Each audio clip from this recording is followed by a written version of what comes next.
Hello everyone, आज की इस वीडियो में हम SPTET-JBT/DLED के जून 2020 से जितने भी एग्ज़ाम हुए हैं उन सभी के एग्ज़ाम में आए हुए हिंदी पार्ट को डिस्कस करेंगे। तो ये काफ़ी लंबी सीरीज़ रहेगी क्योंकि इसमें जून 2020 से लेकर के अभी तक जितने भी एग्ज़ाम हुए हैं उन सभी एग्ज़ाम में आया हुआ हिंदी पार्ट यहाँ पे ऐड कर दिए गए हैं। तो इस सीरीज़ को आपने अच्छे से देखना है, ध्यान से पढ़ना है, क्योंकि एक तो आपको ये आइडिया हो जाएगा कि पुराने पेपरों में कितने क्वेश्चन जो है वो रिपीट होते हैं और दूसरा किस प्रकार के क्वेश्चन जो हैं वो टैट में पूछे जाते हैं। तो ये सीरीज़ आपके लिए काफ़ी ज़्यादा हेल्पफुल रहेगी। इसी प्रकार मैं इससे पहले JBT की DK की क्लासेस जो हैं वो डाल चुकी हूँ पुराने पेपरों की, और एक पूरी जैसे ये वीडियो डाली है इकट्ठी करके अलग अलग पेपरों की, वैसे एक सीरीज़ डाल दी गई है। और कमेंट करके बताना अगर आपको मैथ्स, साइको और इंग्लिश की भी ऐसे ही प्रीवियस ईयर्स के पेपरों की क्लासेस चाहिए होंगी, तो मैं अलग अलग करके भी और एक साथ इकट्ठा करके भी सारी की सारी डाल दूँगी, ताकि आपको पूरा आइडिया हो जाए कि पुराने पेपरों में किस प्रकार के क्वेश्चन, किस प्रकार के टॉपिक जो हैं वो अलग अलग पार्ट से पूछे गए थे। सबसे पहले हम यहाँ पे डिस्कस कर रहे हैं जून 2020 वाले पेपर में आया हुआ हिंदी पार्ट।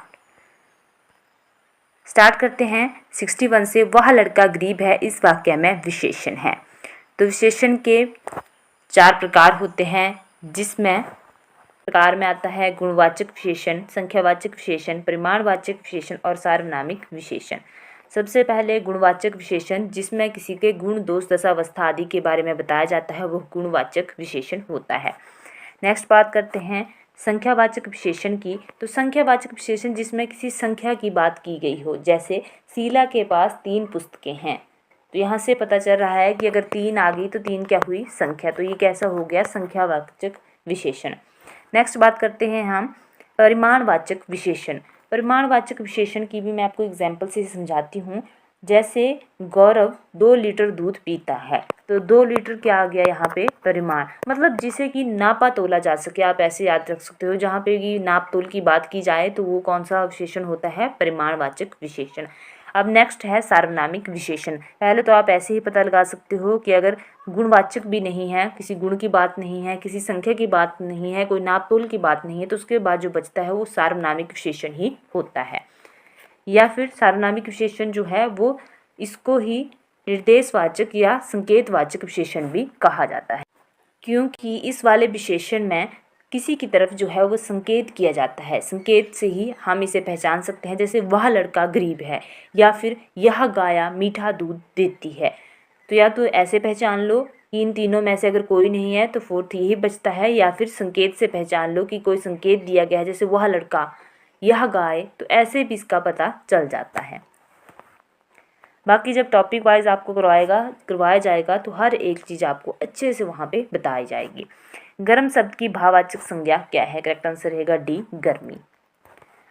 63 काला शब्द के लिए उपयुक्त भाववाचक है, तो कालापन और कालिमा दोनों ही इसके लिए सही रहेंगे। भारतीय संविधान ने हिंदी को राष्ट्रभाषा के रूप में कब अपनाया था? करेक्ट आंसर रहेगा 14 सितंबर 1949 में, ऑप्शन ए। नेक्स्ट है कि लोहा निम्न में से कौन सी संज्ञा है? तो लोहा, ना तो ये किसी समुदाय की बात है, तो ये समुदायवाचक में नहीं आएगी। नेक्स्ट बात करते हैं जातिवाचक में। तो आपको पता है कि जातिवाचक में कैसे क्वेश्चन आते हैं, ठीक है। जैसे कि आपको एग्जाम्पल देके मैं बताती हूँ। जैसे कि एग्जाम्पल रहेगा कि जहाँ नारी का सम्मान होता है वहाँ देवता वास करते हैं। तो नारी मतलब पूरी नारी जाति आ गई, ठीक है। जितनी भी नारियाँ इस सृष्टि में पाई जाएंगी वो सारी उसी के बीच में आ जाएंगी। या फिर वहाँ देवता वास करते हैं, तो देवता जैसे अलग अलग देवता जिन्हें हम मानते हैं, विष्णु भगवान हो गए, शिव जी भगवान हो गए, तो सारे उसके लिए हमने सिर्फ एक ही वर्ड लिया है, वो है देवता, ठीक है। तो ऐसा भी इसमें नहीं है। बाकी व्यक्तिवाचक तो आपको पता ही है कि किसी व्यक्ति के बारे में बताया हुआ किसी व्यक्ति का नाम होता है यहाँ पे, या फिर किसी प्राणी का एग्जैक्ट नाम होता है, किसी स्थान का नाम होता है, तो वैसा भी यहाँ पे कुछ नहीं है। तो सीधा हम चलते हैं अब द्रव्यवाचक संज्ञा पे। करेक्ट आंसर रहेगा ए, द्रव्यवाचक संज्ञा। अब मैं आपको बताती हूँ कि द्रव्यवाचक संज्ञा क्या होती है। ध्यान से सुनना। जो संज्ञा शब्द ठोस, द्रव, गैस, धातु, अधातु आदि का बोध कराते हैं उन्हें द्रववाचक संज्ञा कहते हैं। फिर से बोल रही हूँ, जो संज्ञा शब्द ठोस, द्रव, गैस, धातु, अधातु का बोध कराते हैं उन्हें द्रववाचक संज्ञा कहते हैं। तो यहाँ पे क्या है, लोहा। तो लोहा क्या है, धातु। ठीक है, तो धातु मैंने अभी बोला, धातु आ जाए, अधातु आ जाए, ठोस आ जाए, द्रव आ जाए, गैस आए, तो ये जाएंगे द्रववाचक संज्ञा में।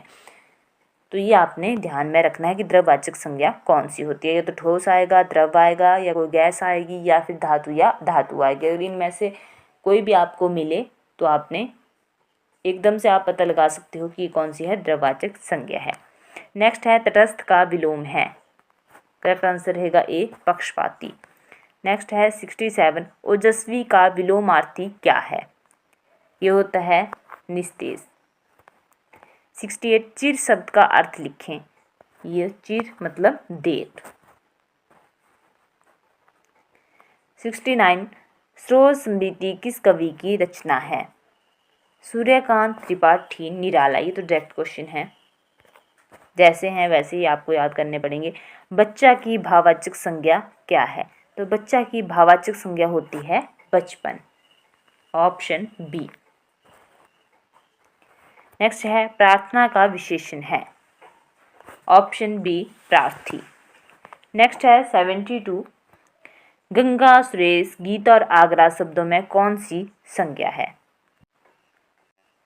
गंगा, सुरेश, गीता और आगरा शब्दों में कौन सी संज्ञा है। तो एक तो नाम आए हैं, यहाँ से ही पता चल रहा है कि यह व्यक्तिवाचक संज्ञा होगी। ठीक है, बाकी मैं आपको डायरेक्ट बताती हूँ व्यक्तिवाचक संज्ञा होती क्या है। जो शब्द किसी विशेष व्यक्ति, वस्तु, स्थान या प्राणी के नाम का बोध कराते हैं उन्हें व्यक्तिवाचक संज्ञा कहते हैं। ठीक है, कोई विशेष, जैसे अब बात करते हैं गंगा, सुरेश, गीता, तो ये क्या है, किसी के नाम हैं। ठीक है, और दूसरा आगरा दिया गया है, तो आगरा आपको पता है कि आगरा शहर हो गया। तो मैंने पहले ही बोला कि कोई विशेष व्यक्ति हो या फिर स्थान हो या कोई प्राणी हो या कोई वस्तु हो। तो आगरा क्या हो गया, शहर, मतलब ये विशेष स्थान हुआ ना, तो फिर ये भी किस में जाएगा, व्यक्तिवाचक में ही। बाकी जब टॉपिक आपको करवाया जाएगा, अगर किसी को नहीं आइडिया होगा कि कैसे पहचानते हैं संज्ञा कौन सी संज्ञा है, तो वहाँ पे आपको आइडिया लग जाएगा। ठीक है, कोई बाकी व्यक्तिवाचक संज्ञा में कोई भी खास चीज़ें जो है वो सारी ही व्यक्तिवाचक संज्ञा में जाती हैं। यहाँ तो सीधे किसी के नाम थे, वहाँ से ही आइडिया लग रहा था कि ये जो है वो व्यक्तिवाचक संज्ञा हो गई। तुलसीदास द्वारा रचित विनय पत्रिका की रचना किस भाषा में हुई है। करेक्ट आंसर रहेगा बी, ब्रज। 74, पंच परमेश्वर, पुस की रात, कफन, ईदगाह कहानियों के रचिता हैं। करेक्ट आंसर रहेगा ऑप्शन बी, प्रेमचंद।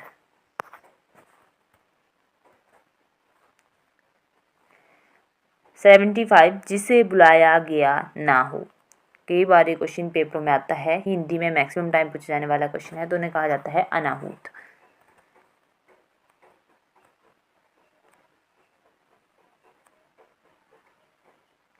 बंधु गुरु पद पदुम परागा, सुरुचि सुभाष सरस अनुरागा।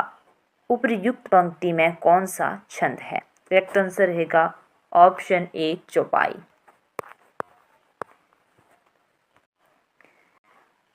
भूतकाल के भेद हैं। करेक्ट आंसर रहेगा सी, 6।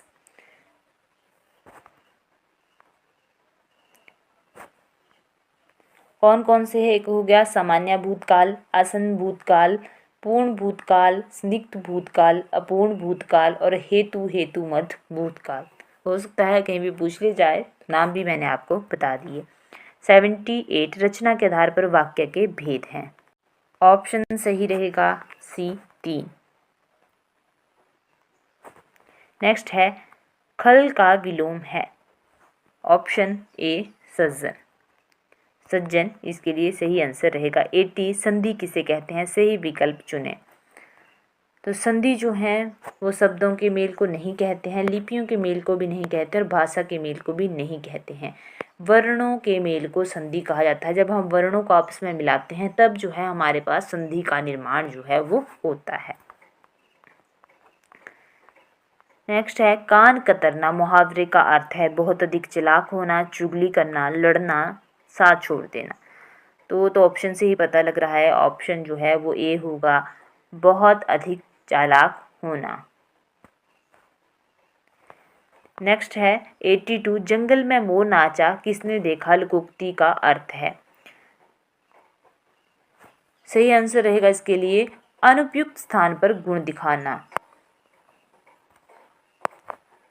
तो ये वाला क्वेश्चन भी पेपरों में बहुत बार पूछा जाता है।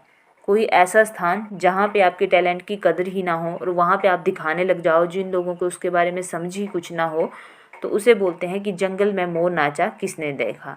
ठीक है। त्रिभुज में कौन सा समास है। तो सही आंसर इसके लिए रहेगा वो रहेगा द्विगु, ऑप्शन ए। द्विगु समास ऐसा समास होता है जिसका जो है वो पहला पद संख्यावाचक होता है और दूसरा पद जो है वो प्रधान होता है। ठीक है। तो यहाँ से आइडिया लग जाना था कि तीन की बात की गई है, तो ये क्या हुआ, संख्यावाचक। और अभी मैंने आपको बताया कि इसका जो है वो पहला पद संख्यावाचक होता है। तो त्रिभुज फिर कौन सा समास होगा, वो होगा द्विगु समास। बाकी जब आपको अच्छे से करवाए जाएंगे तो वहाँ पे आपको पूरा पता चल जाएगा, जिनको समास नहीं आते होंगे, क्योंकि हर व्यक्ति का हर टॉपिक जो है वो क्लियर नहीं होता है। किसी के कुछ टॉपिक अच्छे होते हैं, किसी का कोई सब्जेक्ट अच्छा होता है तो किसी का कोई, वैसे ही किसी का कोई टॉपिक अच्छा होता है तो किसी का कोई किसी की समझ में नहीं आता है। पर जब आप करने लगोगे तो आपको हर चीज़ अच्छे से समझ आ जाएगी। 84 निम्न में से शुद्ध शब्द बताइए। तो इनमें से शुद्ध शब्द जो है वो है कनिष्ठ, ऑप्शन सी। चौरक ध्वनियाँ किस वर्ग में आती हैं। करेक्ट आंसर रहेगा इसके लिए सी तालव्य। श्री गणेश का विलोम नहीं है, तो कौन सा नहीं है, अतिशय। देवनागरी लिपि में हिंदी के अतिरिक्त और कौन सी भाषा लिखी जाती है। करेक्ट आंसर रहेगा डी मराठी। कविता के क्षेत्र में आधुनिक मीरा किसे कहते हैं, महादेवी वर्मा को। हास शब्द का विलोम लिखें। तो इसका विलोम होता है रोदन। निकम्मा शब्द में उपसर्ग है, तो नी प्लस कम्मा, तो इसमें होगा निकम्मा। तो नी इसमें जो है वो उपसर्ग होता है। उपसर्ग होता है जो किसी शब्द के शुरू में होता है और प्रत्यय जो है वो लास्ट में लगता है। तो उपसर्ग शुरू वाला होता है और प्रत्यय जो है वो लास्ट में जुड़ते हैं। तो इतना आपने याद रखना है। उपसर्ग पूछा गया है तो शुरू वाले की बात की हुई है, तो इसमें उपसर्ग जो रहेगा वो रहेगा नी। वीडियो अच्छी लगे तो वीडियो को लाइक करना, शेयर करना और चैनल को सब्सक्राइब करना ना भूलना। Thank you.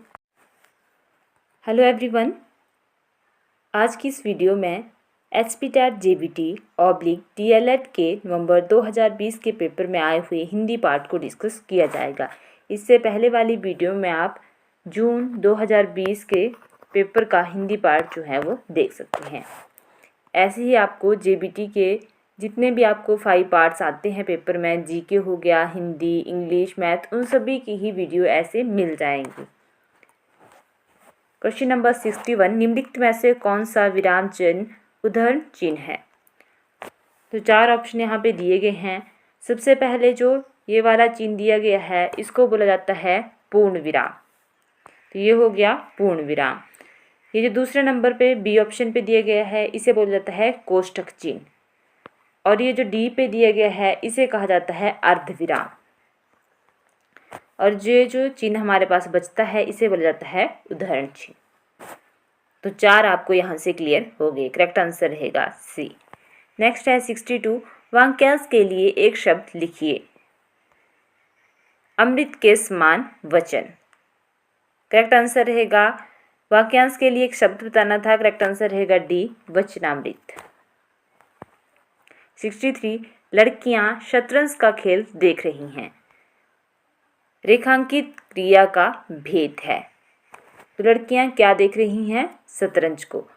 तो इसमें जो है करेक्ट आंसर रहेगा बी, स्कर्मक। स्कर्मक, अकर्मक, प्रेरणार्थक, संयुक्त, इन क्रियाओं को देखने का बड़ा ही सिंपल सा ट्रिक होता है। एक छोटा सा ट्रिक मैं आपको बताऊंगी जब टॉपिक वाइज ये वाले सारे अलग अलग टॉपिक में करवाऊंगी, तो वहाँ पे आपको बता दी जाएगा। फिर आपको 1 मिनट के अंदर आप बता सकते हो कि कौन सी, 1 मिनट से भी कम टाइम लगेगा कि कौन सी इसमें क्रिया है और कौन सी नहीं है। ठीक है, तो जब आपको टॉपिक वाइज करवाया जाएगा तब वहाँ पे मैं आपको ये वाले ट्रिक्स बता दूंगी। तो अगर आपको टॉपिक वाइज वीडियो चाहिए होंगी तो जल्दी से जल्दी आपने कमेंट करना है। 64, काली घटा का घमंड घटा पंक्ति में कौन सा अलंकार है? सही आंसर रहेगा इसके लिए ए, यमक।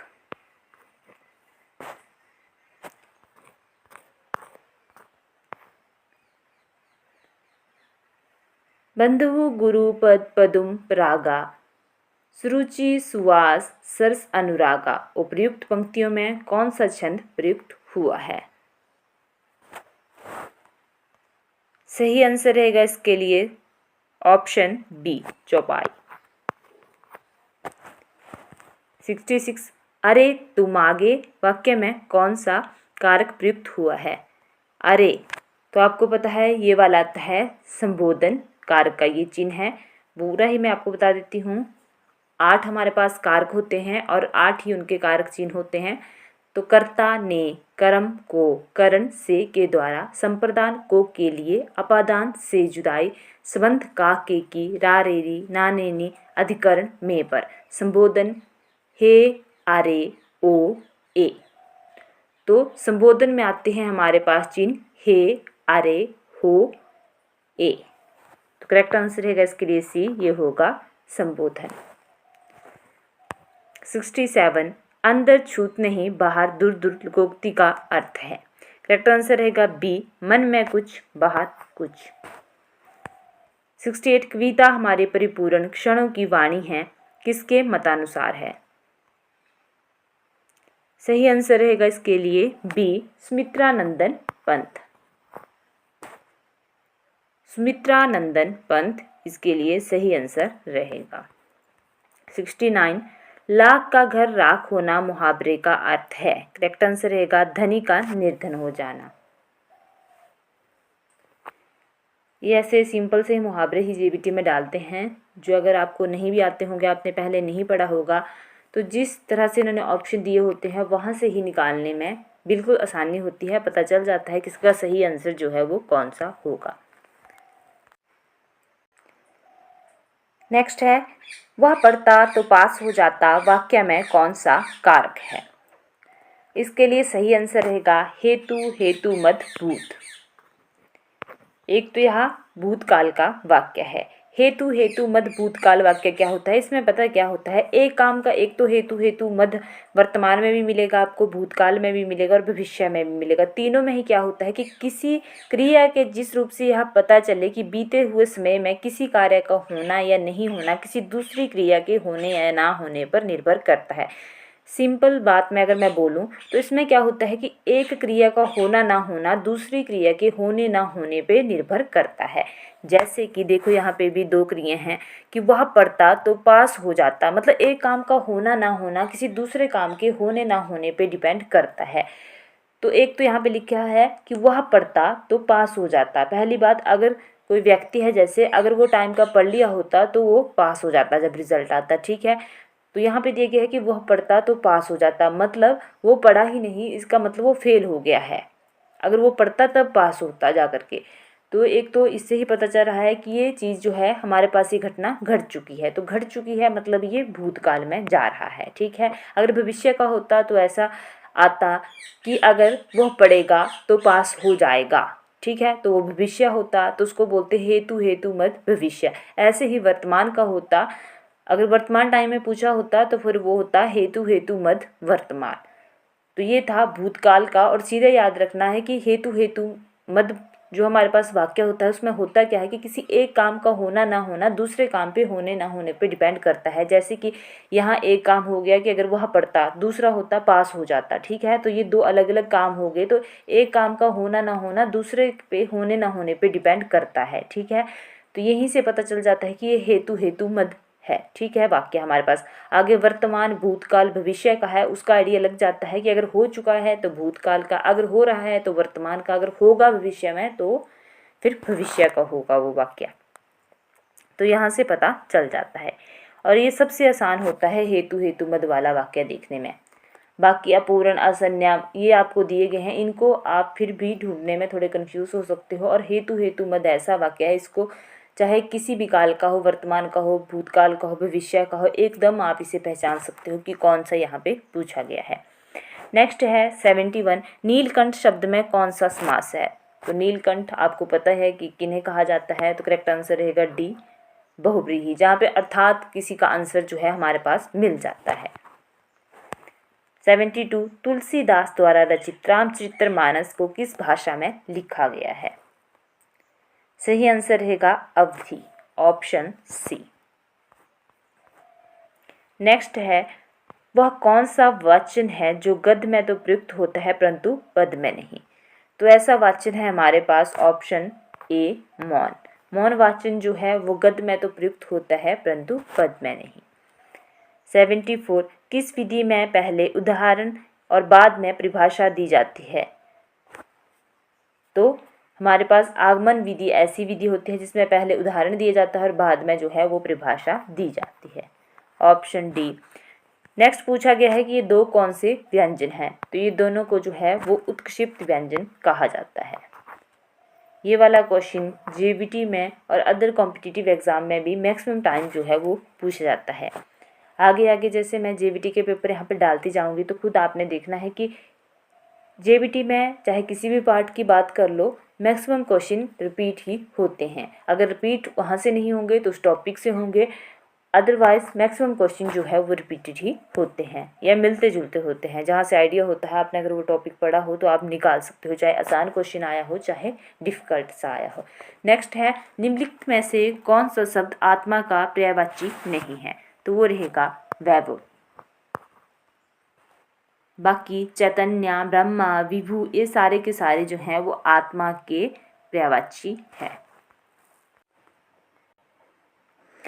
गुरु जी ने कहा कि कल छुट्टी रहेगी वाक्य है। करेक्ट आंसर रहेगा सी, मिश्र वाक्य है।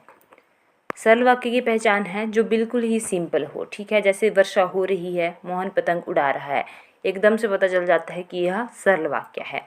उसके बाद करते हैं हम बात संयुक्त वाक्य की। तो संयुक्त वाक्य में जो आपके पास वाक्य दिए होंगे, ठीक है, उन्हीं से आइडिया लग जाता है कि यह जो है वो संयुक्त वाक्य है, क्योंकि वह एक दूसरे पे डिपेंड नहीं होते हैं, वो अलग अलग होते हैं। जैसे आपके पास एग्जाम्पल अगर आए कि आप चाय पियेंगे या कॉफ़ी, तो आपको यहीं से पता चल रहा है कि आप ऐसे इस वाक्य को बोल सकते हो कि आप चाय पियेंगे या आप कॉफ़ी पियेंगे। तो आपको पता है कि ये दोनों ही वाक्य जो है आप अगर इन्हें अलग अलग करोगे तो अलग अलग करने पे जो है ये अपना पूर्ण रूप देते हैं, मतलब ये आधे अधूरे नहीं लगते हैं, ये खुद पूर्ण हो जाते हैं। जैसे आप चाय पियेंगे या कॉफ़ी, तो आप इसे ऐसे बना सकते हो कि आप चाय पियेंगे या आप कॉफ़ी पियेंगे। तो यहाँ से ये वाक्य जो है एक दूसरे पे डिपेंड नहीं है, ये बिल्कुल ही अलग अलग हैं। बाकी बात करते हैं मिश्र वाक्य की। तो मिश्र वाक्य में ऐसा होता है कि एक मुख्य वाक्य होता है और बाकी जो उपवाक्य होते हैं वो उस पर आश्रित होते हैं। जिस वाक्य में एक मुख्य वाक्य और अन्य उपवाक्य उस पर आश्रित हो उसे मिश्र वाक्य कहते हैं। जैसे यहाँ पे था क्वेश्चन कि गुरुजी ने कहा कि कल छुट्टी रहेगी, ठीक है। तो ये तो एक वाक्य हमारे पास कंप्लीट हो गया कि कल छुट्टी रहेगी। ये चलो ऐसा बोल देते हैं कि कल छुट्टी है, कल सभी बच्चों को छुट्टी रहेगी। तो यहाँ से एक वाक्य तो हमारे पास कंप्लीट है। बाकी गुरुजी ने कहा, तो अगर इसे अकेला ही इन्होंने पेपर में डाला होता, ये वाला अगर वाला पोर्शन होता ही नहीं दिया, तो फिर आप बताना मुझे कि गुरुजी ने कहा। अब सस्पेंस है कि क्या कहा होगा, हमें थोड़ी है पता कि उन्होंने क्या कहा होगा अगर इतना सही वाक्य पेपर में दिया होता। तो इसको निकालने के और भी तरीके होते हैं। इसके बीच में ही आप जैसे और से पता लगा सकते हो कि, क्यों, कि, जो, सो, तो। जैसे जब भी मैं टॉपिक करवाऊँगी तो आपको अच्छे से बता दूंगी। पर सबसे आसान अगर करने का एक तरीका ये भी है इसका कि डायरेक्ट ऐसे ही देख लो। अगर बिल्कुल सिंपल वाक्य आएगा तो पता लग जाता है कि सरल है, ठीक है। अगर संयुक्त वाक्य होता है, संयुक्त वाक्य होगा उसी प्रकार से, अगर उसे आप तोड़ोगे तो आपके पास वो पूरा अपना अर्थ देता है। जैसे आप चाय पियेंगे या कॉफ़ी, तो आप चाय पियेंगे आप इसे ऐसे बना सकते हो, या आप कॉफ़ी पियेंगे, ठीक है, तो आप कॉफ़ी पियेंगे, तो ये आपके पास अपना पूरा वाक्य दे देता है, ठीक है। आप इसे अगर तोड़ोगे तब भी ऐसा नहीं है कि कोई आपको ऐसा लगेगा कि यहाँ पे आधी अधूरी जैसी चीज़ है। मिश्र वाक्य मतलब मिश्रित होके बने होते हैं, कुछ उसमें एक मुख्य वाक्य होगा और वाक्य उपवाक्य जो है उस पर डिपेंड होने वाले होंगे। जैसे यहाँ पे है, फिर से बोल रही हूँ कि कल छुट्टी है, ये तो अपने आप में पूरा है वाक्य, पर गुरुजी ने कहा, अगर इतना ही आया होता तो हमें क्या पता था कि गुरुजी ने क्या कहा है, ठीक है। तो इसका मतलब है कि ये वाला वाक्य जो है, ये उपवाक्य इस वाक्य पे डिपेंड करता है हमारे पास। तो गुरुजी ने कहा कि कल छुट्टी रहेगी, तो अब ये पूरा वाक्य हमारे पास बना है। तो ये मिश्रित होके हुआ है, क्योंकि अगर हम इसे तोड़ेंगे, अलग अलग करेंगे, तो एक तो अपना पूरा अर्थ हमें दे देता है कि कल छुट्टी रहेगी, परंतु गुरुजी ने कहा तो ये अपना कोई अर्थ नहीं देता है, कुछ भी कह सकते हैं ना गुरुजी, तो फिर ये खुद में क्या है, एक मिश्रित वाक्य है, तो ये इंडिपेंडेंट नहीं हो सकता। बाकी दूसरा वाक्य जो है ये खुद अपने आप पूर्ण रूप दे देता है अपना। बाकी प्रश्नवाचक में तो प्रश्न किया जाता है। नेक्स्ट है कि आजकल हरिश्चंद्र भला कहाँ मिलेंगे। तो राजा हरिश्चंद्र को आप सभी जानते होंगे, जो कि अपने सत्य तथा दानवीरता के लिए प्रसिद्ध थे। बहुत ज़्यादा दानी राजा थे ये, सत्य बोलने के लिए फेमस थे। तो आजकल हरिश्चंद्र भला कहाँ मिलेगा, ऐसा तो नहीं लिखा है, ना लिखा है आजकल हरिश्चंद्र भला कहाँ मिलेंगे, मतलब ऐसे सच्चे और दानवीर लोग आजकल कहाँ मिलेंगे। तो ये क्या कर रहा है, एक पूरी जाति को संबोधित कर रहा है, इस टाइप के जितने भी लोग होंगे उनकी पूरी जाति को संबोधित कर रहा है। तो करेक्ट आंसर क्या रहेगा इसमें, ऑप्शन रहेगा सी, जातिवाचक। नेक्स्ट है जिसकी लाठी उसकी भैंस, वाक्य में कौन सा सर्वनाम प्रयुक्त हुआ है। तो सर्वनाम के जो हैं वो 6 भेद होते हैं, ठीक है, 6 टाइप होते हैं इसके, जिनमें आता है पुरुषवाचक, निजवाचक, निश्चयवाचक, अनिश्चयवाचक, प्रश्नवाचक और संबंधवाचक। तो जो संबंधवाचक सर्वनाम होता है, जिस सर्वनाम का प्रयोग किसी शब्द या वाक्य का किसी अन्य शब्द या वाक्य से संबंध बताने के लिए किया जाता है। इसमें क्या है जो है वो एक वाक्य का किसी दूसरे वाक्य के साथ जो है, या किसी एक शब्द का दूसरे शब्द के साथ जो है वो संबंध बताया जाता है। तो इसकी पहचान करने का तरीका है कि जो सो, जिसका उसका, जिसकी उसकी, जहाँ वहाँ, जैसे भी ऐसे वाक्य आपको दिखते हैं वो होते हैं संबंधवाचक सर्वनाम के। और इसमें सबसे बड़ी बात ये होती है कि इसमें क्या है, शब्दों या शब्दों का या फिर वाक्यों वाक्यों का आपस में क्या होता है, संबंध है। तो जिसकी लाठी, तो जिसकी लाठी ये हुआ, उसकी ही भैंस, ठीक है। तो इन दोनों शब्दों में, इन दोनों वाक्यों में क्या है, आपस में क्या दिख रहा है, हमें संबंध दिख रहा है कि दोनों का आपस में क्या है, संबंध है। तो होता ही संबंधवाचक सर्वनाम वो है जहाँ पे दोनों का आपस में संबंध बताया गया हो, या फिर आप जो है वो ऐसे पता कर सकते हो कि जहाँ पे जो सो, जिसका उसका, जहाँ वहाँ, ऐसे सब जहाँ पे भी हो उसे कहा जाता है संबंधवाचक सर्वनाम। कई बार थोड़े डिफ़िकल्ट से क्वेश्चन डाल देते हैं, जेबीटी में तो कम डाले गए हैं, वैसे डाल भी देते हैं अगर कहीं पे, क्योंकि आपने और भी एग्ज़ाम देने हो तो पढ़ने का फ़ायदा तब होता है अगर आपने एक बार कोई टॉपिक पढ़ लिया और अब वो आपको जो है वो लाइफ टाइम हेल्प करे, जब तक भी आप उससे रिलेटेड कोई क्वेश्चन देखो, ठीक है। तो अगर कोई डिफ़िकल्ट सा क्वेश्चन आएगा कहीं पे तो वहाँ पे संबंध से निकाल लेना है कि क्या ये वाक्य आपस में कोई संबंध दिखा रहा है एक दूसरे का, तो वहाँ से आप इजीली फिर इसका आंसर निकाल लोगे। बाकी कमेंट करके बताना कि अगर आपको टॉपिक वाइज चाहिए होंगे तो जल्दी से जल्दी बताना, मैं आपको टॉपिक वाइज पूरी हिंदी बड़े अच्छे से करवा दूँगी, जो आपको जेबीटी के लिए, कमीशन के लिए तो हेल्प करेगी ही करेगी, बल्कि अब और एग्ज़ाम्स में भी हिंदी के काफ़ी क्वेश्चन आ रहे हैं तो वहाँ पे भी आपको काफ़ी ज़्यादा हेल्प वो करेगी। नेक्स्ट है 80, शुद्ध वाक्य छांटिए। तो शुद्ध वाक्य, अधिकांश लोगों का यही विचार है, अधिकांश का यही विचार है, अधिकांश यही विचार है, उपरोक्त में से कोई नहीं।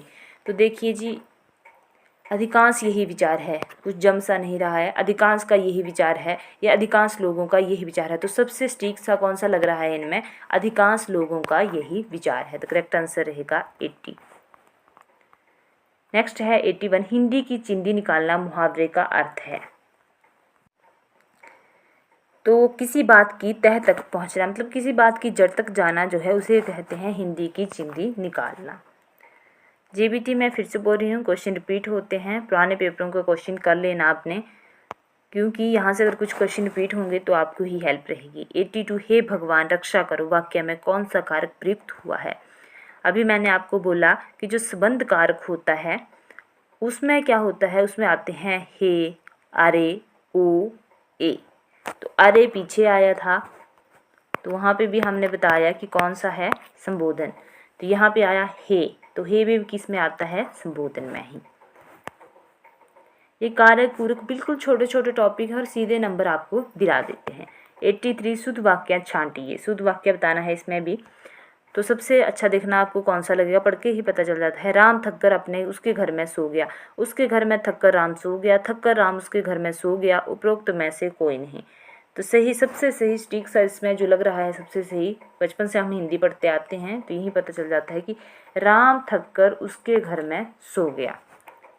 वैसे तो शुद्ध वाक्य छांटना भी एक टॉपिक है, पर बचपन से हमने हिंदी पढ़ी होती है तो इतना तो हम इजीली कर लेते हैं कि इनमें से सही कौन सा होगा, क्योंकि सबसे स्टिक सा जो हमें बोलने में यहाँ पे लग रहा है वो यही लग रहा है, राम थक कर उसके घर में सो गया। 84 आप चाय पियेंगे या कॉफ़ी वाक्य है, फिर से वही टॉपिक आ गया, सरल संयुक्त वाक्य वाला। और शायद क्या मैंने यही उदाहरण आपको एग्जाम्पल दिया था संयुक्त वाक्य में। तो सरल, संयुक्त, मिश्र, इनमें से कोई नहीं। तो इसका सही आंसर जो है वो संयुक्त है। कैसे, अभी मैंने आपको बताया कि आप चाय पियेंगे या आप कॉफ़ी पियेंगे, तो ये दोनों वाक्य जो हैं वो आपस में पूर्ण हैं। तो ये कौन सा वाक्य है, संयुक्त है। या फिर एक तरीका ये हो गया सीधा, अगर आपने निकालना हो या फिर थोड़ा आपने अच्छे से वो करना हो तो इसके बीच में जो है वो थोड़े से शब्द दिए होते हैं कि सरल वाक्य में कौन से अगर शब्द आए तब आप पहचान सकते हो, संयुक्त में कौन से आए तब पहचान सकते हो, मिश्र में कौन से आए तब पहचान सकते हो। तो वहाँ से भी इसको अच्छे से किया जा सकता है। जब टॉपिक करवाएंगे तब मैं आपको बताऊँगी। पंचक्की में कौन सा समास है। इस वाले पेपर में एग्जामिनर ने जो वाला टॉपिक पकड़ा है उससे 2-3 क्वेश्चन जो है वो ऐड करती हैं। फिर से समास वाला क्वेश्चन आ गया। सही आंसर रहेगा इसके लिए पंचक्की में कौन सा समास है। ये कर्मधारय में भी जा सकता है और तत्पुरुष में भी, ठीक है। तो दोनों ही इसके लिए सही आंसर ये रहेंगे। नेक्स्ट है 86 नमः जमा ते बराबर है नमस्ते शब्द में कौन सी संधि है। तो ये जो है सबसे सीधी बात, इसमें विसर्गें लगी हैं, ऐसे ही पता लग रहा है कि इसमें विसर्ग संधि होगी। नेक्स्ट है कि सरल, पीला, घरेलू, बीमार, मीठा शब्द कौन से विशेषण के अंतर्गत आते हैं। तो कल ही मैंने आपको बताया था कि नाप तोल की बात होती तो परिमाणवाचक होना था, कोई संख्या होती 2, 3, 4, 5 ऐसा तो संख्यावाचक होना था। सार्वनामिक, संकेतिक, निर्देशवाचक तीनों इसी के नाम हैं। अगर किसी की तरफ कोई संकेत होता, ठीक है। अब बचता है हमारे पास गुणवाचक सर्वनाम। तो इसका सही आंसर क्या होगा, गुणवाचक विशेषण, सॉरी सर्वनाम नहीं, सॉरी विशेषण। अब गुणवाचक विशेषण वैसे होता क्या है, फिर से बता रही हूँ, जो शब्द किसी व्यक्ति या वस्तु के आकार, रंग, दोष, गुण, अवस्था, स्वभाव, स्थिति, दशा, दिशा, स्पर्श, स्वाद, गंध आदि का बोध कराते हैं उन्हें गुणवाचक विशेषण कहते हैं। सबसे अच्छी बात थी तो सरल से ही आप पता, बाकी आपको समझ आते ना आते, सरल से आपको पता चल जाना था कि सरल क्या है, मतलब किसी उसका स्वभाव बड़ा ही सरल है। तो सरल से आप ऐसे पता लग रहा है कि किसी का यह क्या है, गुण है। तो बाकी ना भी आइडिया होता तो आप पता लगा सकते थे कि ये कौन सा है, गुणवाचक विशेषण है, किसी का ये गुण है। बाकी मैंने आपको बता दिया कि इसमें रंग, दोष, दशा, अवस्था, स्वभाव, स्थिति, स्पर्श, स्वाद, गंध सभी इसी में ही आते हैं। नेक्स्ट 88 उत्थान शब्द में कौन सा उपसर्ग प्रयुक्त हुआ है। करेक्ट आंसर रहेगा उत। नेक्स्ट है कि निज की भाववाचक संज्ञा है। निजत्व जो है इसके लिए सही आंसर रहेगा ऑप्शन सी। नेक्स्ट है 90 कि धीरे धीरे चलो नहीं तो थक जाओगे वाक्य में कौन सा अवयव प्रयुक्त हुआ है। सही आंसर रहेगा रीतिवाचक क्रिया विशेषण। इस वाले टॉपिक का कालवाचक, रीतिवाचक, स्थानवाचक, परिमाणवाचक, ये वाला टॉपिक जो है वो कई बार से पेपरों में क्वेश्चन आए हुए हैं और ये करने में सबसे आसान टॉपिक है। इसका इतना आसान ट्रिक है कि एक बार अगर आप उसे पढ़ लोगे, ठीक है, उस ट्रिक को ही पढ़ने में आपको 1 मिनट लगेगा। उसके बाद जब याद कर लोगे तब आप देखते ही पहचान सकते हो कि इस क्वेश्चन में कौन सा अवयव जो है वो लगा हुआ है, ठीक है। अगर आपको हिंदी की trick wise topic wise video चाहिए होंगी तो जल्दी से जल्दी आपने कमेंट करना है, तो मैं टॉपिक वाइज फिर वीडियोस लेकर के आऊँगी, होगा तभी अगर आप लोग कमेंट्स करोगे। वीडियो अच्छी लगी तो वीडियो को लाइक करना, शेयर करना, चैनल को सब्सक्राइब करना ना भूलना। थैंक हेलो एवरीवन, आज की इस वीडियो में हम HPTET/DLED के जून 2021 के पेपर में आए हुए हिंदी पार्ट को डिस्कस करेंगे। 61 भाषा डैश डैश होती है, तो भाषा होती है जी परिवर्तनशील, ठीक है। नेक्स्ट है 62 ग्रियर्सन के अनुसार भारत में डैश डैश बोलियां बोली जाती हैं। करेक्ट आंसर रहेगा सी 554। 63 व्यंजन वर्णों की कुल संख्या है, तो व्यंजन वर्णों की कुल संख्या होती है 33। मैं सारे ऑप्शन इसलिए नहीं पढ़ती हूँ क्योंकि ये सीधे डायरेक्ट से क्वेश्चन होते हैं और फिर जो मैं बोल देती हूँ वो आपके माइंड में रह जाता है, तो इससे अच्छा वही बोला जाए जो उसका सही आंसर है, ताकि वो आपके माइंड में फिर सेट हो जाए। और यहाँ से क्वेश्चन मैक्सिमम टाइम रिपीट होते हैं, और मैं जिस क्वेश्चन से मेरे को लगता है कि थोड़ा एक्स्ट्रा बता देना चाहिए वहाँ पे एक्स्ट्रा भी बताती हूँ, ताकि आपको आगे वाले एग्जाम्स में जिस उन प्रकार के क्वेश्चन अगर पेपरों में आए तो आपको हेल्प मिल जाए। नेक्स्ट है शुद्ध शब्द का चयन कीजिए, तो शुद्ध शब्द जो है वो है यहाँ पे सन्यासी। इसको जरूर आपने ध्यान में रखना है क्योंकि ये टैट में नहीं परंतु बहुत से कॉम्पिटिटिव एग्जाम्स में पूछा जाने वाला क्वेश्चन है। नेक्स्ट है शुद्ध शब्द का चयन कीजिए, फिर से शुद्ध शब्द है। शुद्ध शब्द बचपन से ही हम हिंदी में लिखते आते हैं, तो वैसे ही हमें आइडिया होता है कि इसमें से कौन सा शुद्ध है। करेक्ट आंसर रहेगा डी साहित्यिक। गृह बसाकर रहने वाले को क्या कहा जाता है, तो जो इंसान घर गृहस्थी में पड़ जाता है उसे जो है वो गृहस्थ कहा जाता है। ऑप्शन ए सही रहेगा। नेक्स्ट है उसका अंबर फट गया में अंबर क्या है, तो आपको पता है कि अंबर जो है वो कपड़ा का पर्यायवाची है, मतलब ये इसके पर्यायवाची शब्द हैं, तो करेक्ट आंसर रहेगा बी कपड़ा। या फिर यहाँ से भी आइडिया लग जाता है कि उसका अंबर फट गया, मतलब फट गया तो कोई ऐसी ही चीज़ होगी, जैसे कोई कपड़ा हो गया तो आकाश थोड़ी फटता है, तो वैसे ही ऑप्शन में था कपड़ा या फिर दोनों या इनमें से कोई नहीं, तो सही आंसर रहेगा बी कपड़ा। 68 अ प्लस ई मिलके क्या बनाते हैं, तो मिलके बनाते हैं ए। ये आपके काम में आते हैं संधि विच्छेद में, वहाँ पे ये वाले क्वेश्चनों से जो है बहुत से संधि विच्छेद किए जाते हैं या फिर जोड़े जाते हैं, तो वहाँ पे आपके ये काम आता है, वहाँ से ये पूछा गया क्वेश्चन था। 69 कभी का संधि विच्छेद क्या होगा, तो कभी का संधि विच्छेद होता है कब प्लस ही।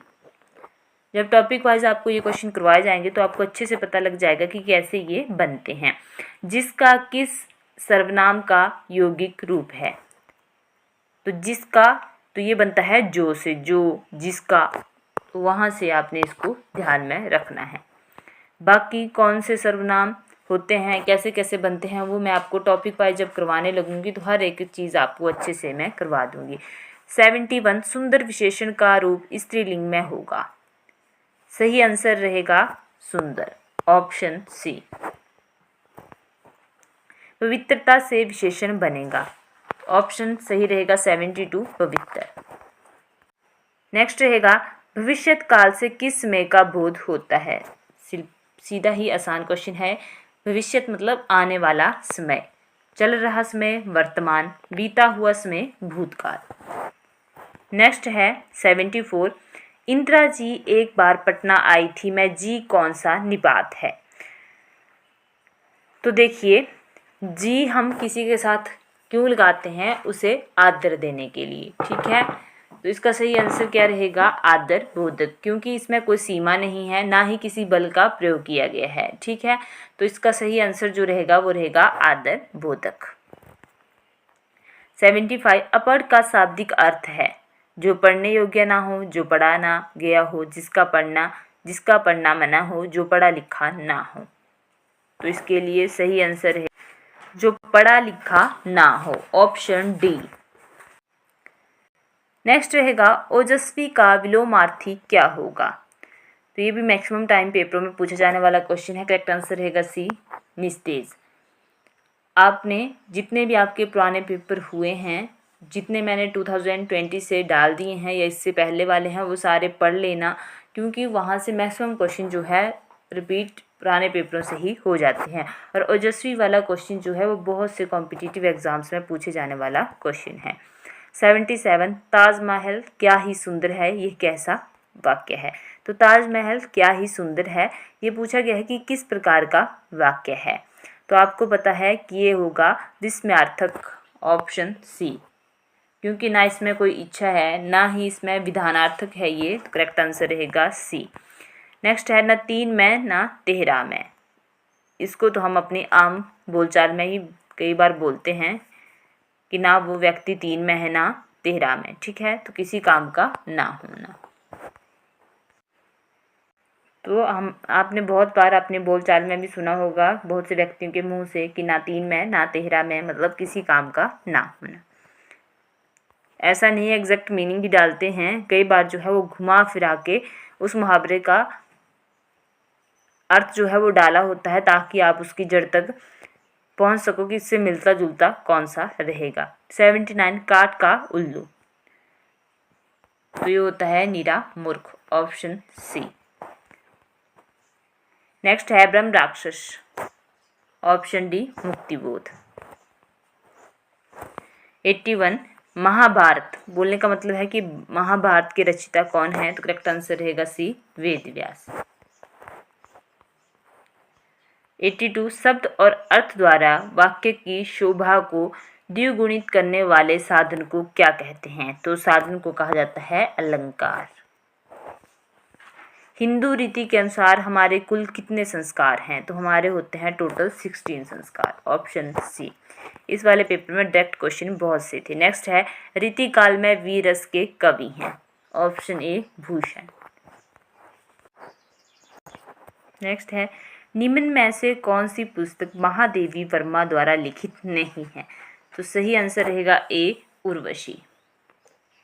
बाकी स्मृति की रेखाएं, यामा, पथ के साथी, तो ये तीनों की तीनों जो हैं वो महादेवी वर्मा की पुस्तकें हैं। इसमें पूछा गया था कि निम्न में से कौन सी पुस्तक महादेवी वर्मा द्वारा लिखित नहीं है, इसका मतलब ये तीनों इनके द्वारा लिखित हैं और जो एक बच जाती है इनके द्वारा लिखित नहीं है। 86 हिंदी वर्णमाला में कुल कितने व्यंजन वर्ण हैं, दोबारा क्वेश्चन आ गया इसी पेपर में, ऑप्शन डी 33।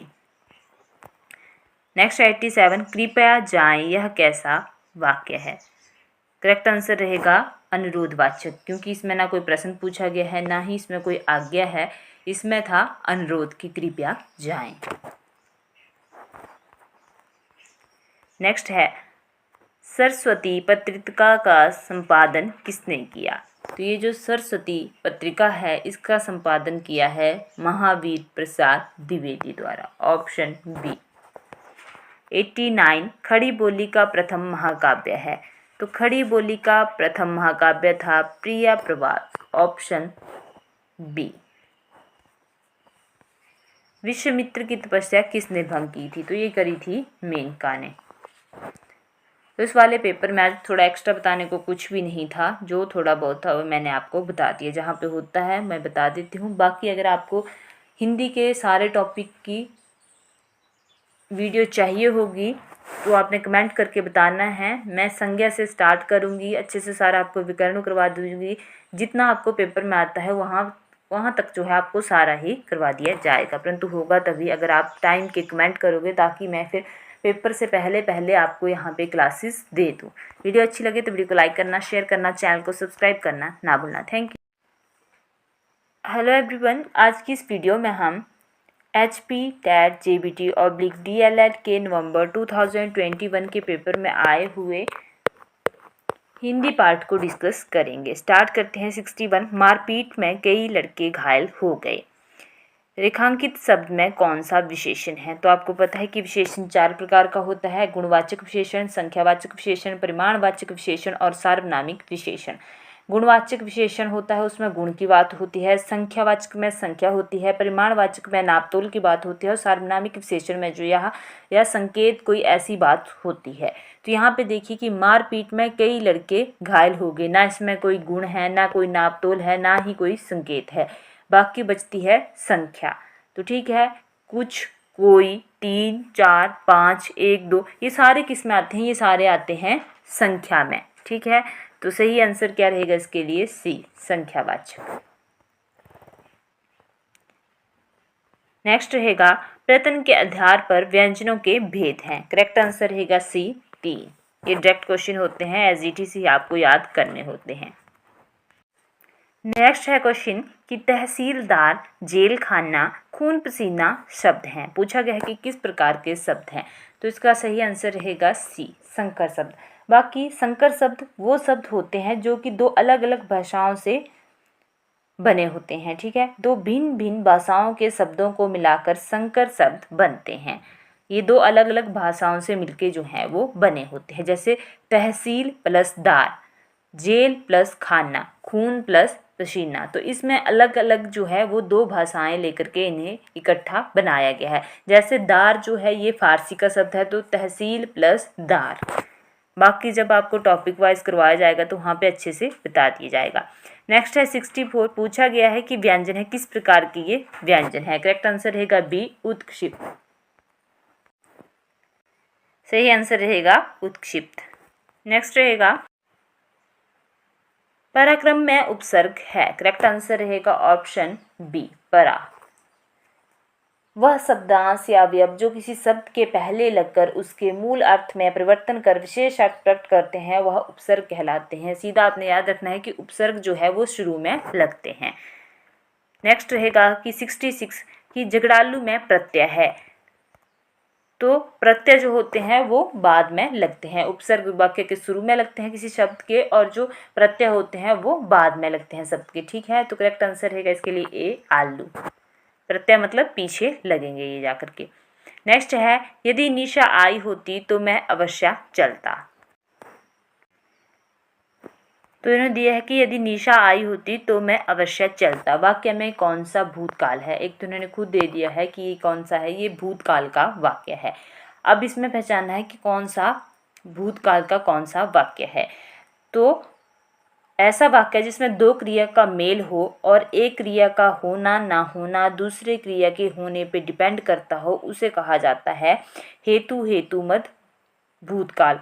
पहले तो हेतु हेतु मद वाले वाक्य वो होते हैं जिसमें कि एक क्रिया का होना ना होना, मतलब एक काम का होना ना होना जो है वो किसी दूसरे काम के होने पर डिपेंड करता हो, तो वो होता है हेतु हेतु मद। इसमें अलग अलग होते हैं फिर वर्तमान, भविष्य और भूतकाल। तो यहाँ पे देखो कि यदि निशा आई होती तो मैं अवश्य चलता, इसका मतलब अगर निशा आ गई होती तब मैं उसके साथ जरूर चलता। वो आई ही नहीं है तो फिर मैं नहीं चला। ठीक है, तो यहाँ से पता चल रहा है कि दो क्रियाओं का यहाँ पे मेल हो रहा है। और दूसरा ये हो रहा है भूतकाल में, मतलब ये काम हो चुका है, जो कि वाक्य में खुद ही दिया था इन्होंने कि ये भूतकाल की बात है। तो करेक्ट आंसर रहेगा सी, हेतु हेतु मद भूत। यदि ऐसा वाक्य होता इसी प्रकार का जिसमें कि दो काम हो रहे होते और एक काम का होना ना होना दूसरे काम के होने पे डिपेंड करता, परंतु वो वर्तमान में होता, तो वो होता फिर हेतु हेतु मद वर्तमान का वाक्य। ठीक है, अगर भविष्य वाला होता तो उसमें होता फिर हेतु हेतु मद भविष्य, क्योंकि जो आने वाले काम की बात होती। तो ये आपने याद रखना है, पेपर में पूछे यहीं से जाते हैं हेतु हेतु मद वाले वाक्य जिसमें कि दो काम का होना पाया जाए। बाकी दो काम तो हो ही, साथ में ये भी ध्यान रखना कि अगर हो चुका हो तो भूतकाल का होगा, अगर आने वाला हो तो भविष्य का होगा, और हो रहा हो तो वर्तमान का होगा। नेक्स्ट है वर्षा एकाएक होने लगी, रेखांकित शब्द कौन सा क्रिया विशेषण है। तो सबसे पहली बात, क्रिया विशेषण होते क्या हैं। तो क्रिया विशेषण एक ऐसा अवयव शब्द होता है जो कि क्रिया की विशेषता को बताता है। क्रिया की विशेषता को बताने वाले को क्या कहा जाता है? क्रिया विशेषण। अब यहाँ पे पूछा गया है कि वर्षा एकाएक होने लगी, तो इसके लिए सही आंसर रहेगा सी, रीतिवाचक। इनको निकालने का ये चार ही होते हैं, कालवाचक, स्थानवाचक, रीतिवाचक और परिमाणवाचक। इनको निकालने का एक बड़ा ही आसान सा ट्रिक होता है, जब टॉपिक वाइज मैं आपको करवाऊंगी तो वहाँ पे आपको अच्छे से बता दूंगी। जिज्ञासा गाती है मैं क्रिया है, तो करेक्ट आंसर रहेगा इसके लिए ऑप्शन ए, कर्मक। ये भी आपको टॉपिक वाइज जब करवाया जाएगा तो बाकी आपको इसके बारे में भी बता दी जाएगा। 71 चिन्ह का उच्चारण होता है, चिन्ह दिया गया है, इसका उच्चारण कहाँ से होता है? करेक्ट आंसर रहेगा ए, नाक से। 72 रनन शब्द से अभिप्राय है। तो ये रनन मतलब पशु पक्षी की आवाजें। नेक्स्ट है विराम नहाने को गया। इसमें पूछा गया है कि कौन सा कारक है। तो कारक वाला टॉपिक जरूर आपने अपने टैट के लिए तैयार करके रखना है, क्योंकि यहाँ से मैक्सिमम टाइम क्वेश्चन देखने को मिलते हैं। तो कारक आपको पता है कि कारक होते हैं 8 और कारक चिन्ह भी कितने होते हैं 8। मैं एक बार बोल देती हूँ। कर्ता ने कर्म को करण से के द्वारा, संप्रदान को के लिए, अपादान से जुदाई, संबंध काके की रारेरी नानेनी, उसके बाद अधिकरण में और पर, संबोधन में आते हैं फिर हे अरे ओ ए। तो यहाँ पे विराम नहाने को गया और इन्होंने यहाँ पे खुद जो है इसे अंडरलाइन किया हुआ है को, मतलब विराम नहाने को गया वाक्य में कौन सा कारक है। तो को कहाँ पे देखा आपने संप्रदान में, ठीक है। संप्रदान के होते हैं चिन्ह को के लिए, तो इसके दोनों ही अर्थ बन रहे हैं कि राम नहाने के लिए गया या नहाने को गया, ठीक है। तो को आपको कहाँ देखने को मिलता है संप्रदान में। तो करेक्ट आंसर रहेगा सी संप्रदान, क्योंकि ये इतने आसान टॉपिक है। फिर यहाँ से भी अगर क्वेश्चन गलत करते हो आप तो फिर नंबर निकालने जो है वो मुश्किल हो जाते हैं। नेक्स्ट है नीलांबुज शब्द में कौन सा समास है। तो बात हुई है विशेषता की। करेक्ट आंसर रहेगा सी कर्मधारय।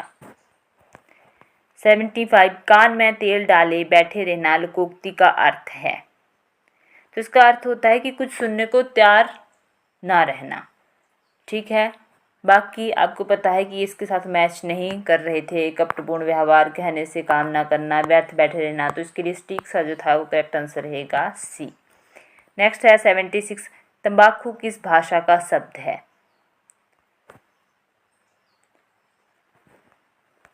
तो अकॉर्डिंग टू फाइनल आंसर की इस क्वेश्चन के लिए कोई भी ऑप्शन यहाँ पे सही नहीं था। नेक्स्ट है 77 कमीज किस भाषा का शब्द है। करेक्ट आंसर रहेगा ये पुर्तगाली। नेक्स्ट है 78 निम्न में से कौन सा शब्द आनंद का पर्यायवाची नहीं है। तो होता है मानंद, ऑप्शन डी। बाकी याद रखना मोद, प्रमोद, आमोद सब आनंद के पर्यायवाची है। 79 पत्नी का पर्यायवाची नहीं है। तो पत्नी का पर्यायवाची में आता है भार्या, दारा और वामा, और महिला जो है इसका पर्यायवाची नहीं होता। तो करेक्ट आंसर रहेगा इसके लिए महिला।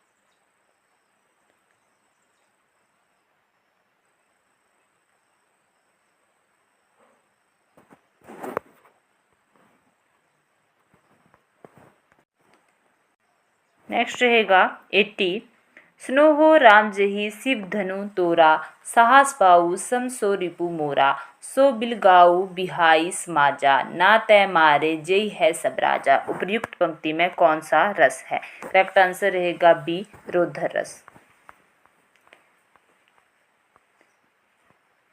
81 वह सर इधर गांडीव गुण से भिन्न जैसे ही हुआ, धड़ से जयद्रथ का उदर सिन छिन वैसे ही हुआ। उपर्युक्त पंक्ति में कौन से अलंकार का प्रयोग हुआ है। तो ऑप्शन सी रहेगा अतिशयोक्ति। 82 सुलभ का विपरीतार्थक है। तो होता है दुर्लभ, ऑप्शन सी। 83 नूतन का विपरीतार्थक है। तो नूतन मतलब नया, तो इसका क्या होगा पुरातन, ऑप्शन डी। पसीने से उत्पन्न जीव मैक्सिमम टाइम कॉम्पिटिटिव एग्जाम्स में पूछे जाने वाला क्वेश्चन है ये। करेक्ट आंसर रहेगा इसके लिए स्वेदस, ऑप्शन बी। 85 आगामी, भावी। आगामी का अर्थ है आगे आने वाला। यह शब्द कारबोधक है किंतु भावी का आशय। तो भावी का अर्थ क्या होता है? भावी मतलब भविष्य में होने वाला। Option B. नेक्स्ट है प्रलाप, विलाप। प्रलाप का आशय व्यर्थ की बकवास अथवा बड़बड़ करना, किंतु विलाप का अर्थ है। तो विलाप का अर्थ होता है रो रो कर दुख प्रकट करने की क्रिया। करेक्ट आंसर रहेगा सी। कई बार हम आम बोलचाल में भी बोल देते हैं कि वो बहुत ज़्यादा विलाप कर रहा था, मतलब बहुत ज़्यादा रो रहा था, रो रो के अपना दुख जो है वो प्रकट कर रहा था। नेक्स्ट है सर्वोत्तम शब्द अपने सर्वश्रेष्ठ क्रम में कविता कहलाते हैं। यह किस पाश्चात्य विद्वान का कथन है? सही आंसर बी, कॉलरिज। नेक्स्ट है पाठ योजना के निर्माण से संबंधित ब्लूम उपागम के चरणों में शामिल नहीं है। करेक्ट आंसर रहेगा बी, तुलना। 89 अनुवाद प्रक्रिया में कौन सा तत्व शामिल नहीं है? तो वो नहीं है वाचन। शिक्षक का वाचन होता है। करेक्ट आंसर रहेगा ए, आदर्श वाचन। तो अगर आपको सारे टॉपिक्स की वीडियो चाहिए होंगे तो जल्दी से जल्दी कमेंट करना है आपने, ताकि हम भी जल्दी से जल्दी आपको प्रोवाइड करवा सकें। क्योंकि हिंदी सिर्फ आपको कॉम्पिटिटिव एग्ज़ाम्स में नहीं हेल्प करेगी, सिर्फ टैट में ही नहीं हेल्प करेगी आपको, बाकी अब जो है वो हिमाचल में क्लास 3 की पोस्टों के लिए जो है वो हिंदी जो है वो काफ़ी ज़्यादा ज़रूरी हो गई है। पेपर 1 में 10 क्वेश्चन आते हैं और 2 मार्क्स का एक, तो 20 नंबर की सीधी हिंदी आएगी। तो आपको जो है अगर आप एक बार कहीं पे अच्छे से इस हिंदी को पढ़ लोगे तो सिर्फ आपको ऐसा नहीं है कि टैट के काम में आएगी, नहीं, ये आपका सब्जेक्ट जो है वो काफ़ी लंबे समय तक पक्का हो जाएगा। और जिस भी कॉम्पिटिटिव एग्ज़ाम में आप बैठोगे जहाँ पे मैक्सिमम में हिंदी आती ही होगी, तो वहाँ पे फिर आपके मैक्सिमम क्वेश्चन जो है वो सही होंगे। वीडियो अच्छी लगी तो वीडियो को लाइक करना, शेयर करना, चैनल को सब्सक्राइब करना ना भूलना। Thank you. हेलो एवरीवन, आज की इस वीडियो में हम जून 2022 के HPTET JBT/DLED के पेपर में आए हुए हिंदी पार्ट को डिस्कस करेंगे। स्टार्ट करते हैं क्वेश्चन नंबर 61। र का उच्चारण स्थान है। करेक्ट आंसर रहेगा बी, दंत, र। नेक्स्ट रहेगा 62। गिरिधर समस्त पद में कौन सा समास है?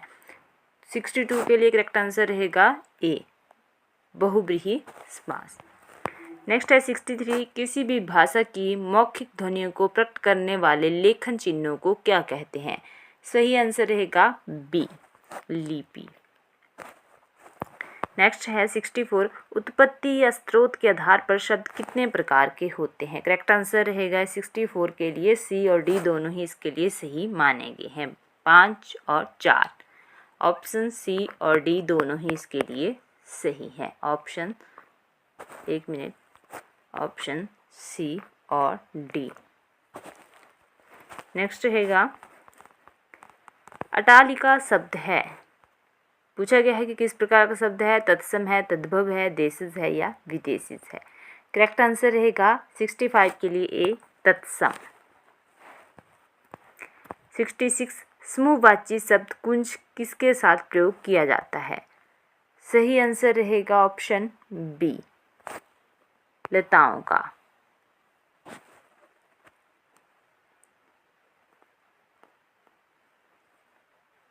नेक्स्ट है कवि का स्त्रीलिंग है। मैक्सिमम टाइम रिपीटेड क्वेश्चन है, बहुत से कॉम्पिटिटिव एग्जाम में हिंदी पार्ट में यह क्वेश्चन जो है वो पूछा जाता है, तो उसको आपने याद ही कर लेना है, रट्टा ही मार लेना है कि कवित्री कैसे लिखा जाता है, क्योंकि मैक्सिमम टाइम पूछे जाने वाले क्वेश्चन हैं। ऑप्शन सी सही रहेगा। ऐसे होता है ये कव, ऐसे याद रखना आपने, किसको बोला जाता है? कब इत्री। तो इसको आपने याद ही कर लेना है कि कवि का स्त्रीलिंग होता है कवित्री। नेक्स्ट है कि कर्म के आधार पर क्रिया के कितने भेद होते हैं? 68 के लिए करेक्ट आंसर रहेगा ए। नेक्स्ट है 69। शिव का विशेषण क्या है? सही आंसर रहेगा सी, शैव। नेक्स्ट है 70। रिक्त स्थान की पूर्ति करें। सत्य और अहिंसा का डैश डैश संबंध है। तो कैसा संबंध है इनके बीच? भीषण है, विकट है, घनिष्ठ है या निकट है? करेक्ट आंसर रहेगा 70 के लिए सी। कई बार हमने सुना होता है कि सत्य और हिंसा का आपस में घनिष्ठ संबंध है, तो ये आम बोलचाल में बोले जाने वाले शब्द होते हैं। 71 गंगा गए गंगादास जमुना गए जमुनादास का अर्थ क्या है? तो गंगा गए गंगादास, जमुना गए जमुनादास का अर्थ होता है, करेक्ट आंसर रहेगा डी, जिसका कोई दृढ़ सिद्धांत नहीं होता, जिस तरफ चले उसी तरफ जो है वो चल पड़े। 72 लिंग की दृष्टि से देही क्या है? तो करेक्ट आंसर रहेगा 72 के लिए ऑप्शन बी,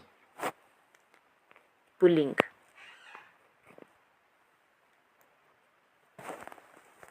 तो इसको हम मैक्सिमम टाइम मेरा या मेरी टिक लगा के भी देखते हैं, तो आप खुद देखिए कि आप क्या लिखते हो कि मेरा दही कहाँ रखा हुआ है या मेरी दही कहाँ रखा हुआ है। तो हम बोलते हैं कि मेरा दही कहाँ रखा हुआ है, मतलब ये जाता है पुल्लिंग में। अगर मेरी लगता तो वो जाता है स्त्रीलिंग में। परंतु ये छोटे छोटे ट्रिक्स होते हैं, ऐसा नहीं कि हर बार इनसे क्वेश्चन सही निकल आएगा। वैसे तो आपको टॉपिक पढ़ना ज़रूरी होता है, पूरे टॉपिक अच्छे से पढ़ो, फिर साथ में ट्रिक भी आपने याद कर लेनी है, क्योंकि हर क्वेश्चन जो है वो ट्रिक से नहीं निकल पाता है, कुछ एक्सेप्शन भी बीच में पाई जाती हैं, तो आपको याद ही करनी पड़ती हैं।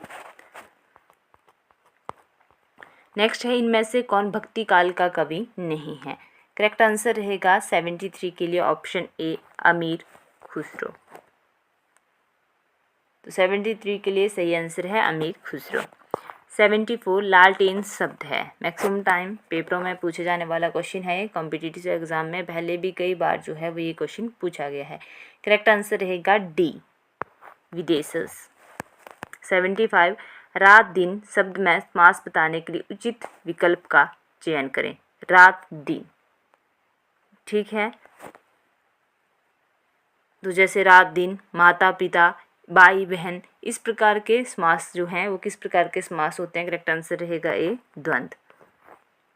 द्वंद्व समास में या तो जो दो शब्द दिए होते हैं वह एक दूसरे के पूरक होते हैं या फिर एक दूसरे के अपोजिट होते हैं।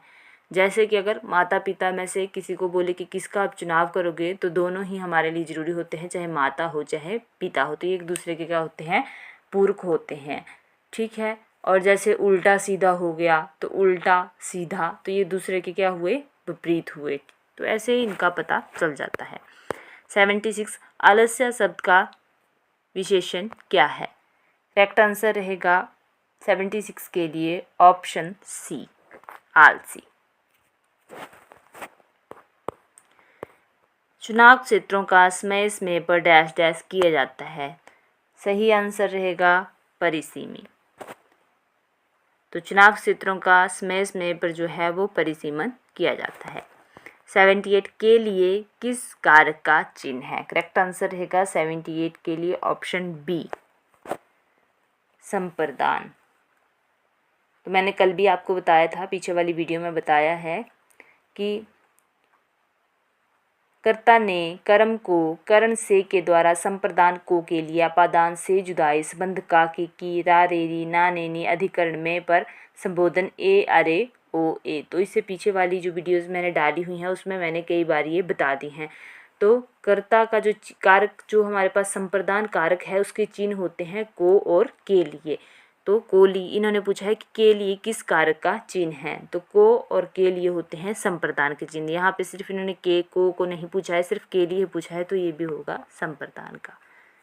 तो इतना इजी क्वेश्चन इन्होंने यहाँ से, और कारक से मैक्सिमम टाइम हिंदी में टैट में क्वेश्चन पूछे ही जाते हैं। श ध्वनि किसके अंतर्गत आती है? करेक्ट आंसर रहेगा ऑप्शन सी, संयुक्त वर्ण। 80 बेइंसाफी में प्रयुक्त उपसर्ग है। उपसर्ग है मतलब शुरू में लगने वालों की बात हुई, अगर प्रत्यय होता तो वो लास्ट में होते हैं। 80 के लिए सही आंसर रहेगा ए, क्योंकि बे को अगर बे प्लस इंसाफी तो ये बनता है बेइंसाफी। तो इसमें जो शुरू में पूछा है कौन सा उपसर्ग लगा हुआ है, इसमें कौन सा उपसर्ग है, तो जो शुरू में लगते हैं उन्हें उपसर्ग बोलते हैं, जो लास्ट में लगते हैं उन्हें प्रत्यय बोला जाता है। तो यहाँ पे कौन सा है? बे। पहले वाली वीडियोज़ में जिससे पहले 2020-21 के पेपर डाले हुए हैं उसमें ये सारा पहले आ चुके हैं टॉपिक, तो वहाँ पे बताया गया कि उपसर्ग क्या होते हैं, प्रत्यय क्या होते हैं, थोड़ा थोड़ा मैंने आपको डाल दिया है वहाँ पे भी। नेक्स्ट है, इनमें कौन सा स्वर संधि का उदाहरण है? तो स्वर संधि का पूछा गया है। सही आंसर रहेगा 81 के लिए ऑप्शन डी, पवन। नेक्स्ट है उचित विकल्प चुनिए, अंगूठा दिखाना। सही आंसर रहेगा ऑप्शन ए, देने से इनकार करना, मना करना। 83 निम्न में से किसे रसराज कहा जाता है?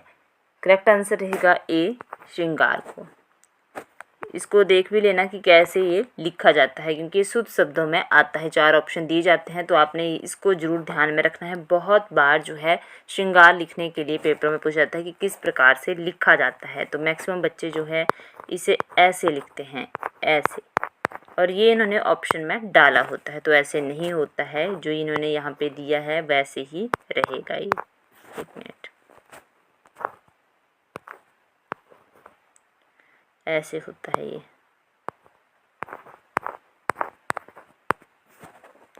तो ये आपने ध्यान रखना है कि ऐसे जो है वो श्रृंगार लिखा जाता है। 84 हिंदी की विशिष्ट बोली ब्रजभाषा किस रूप में सबसे अधिक प्रसिद्ध है?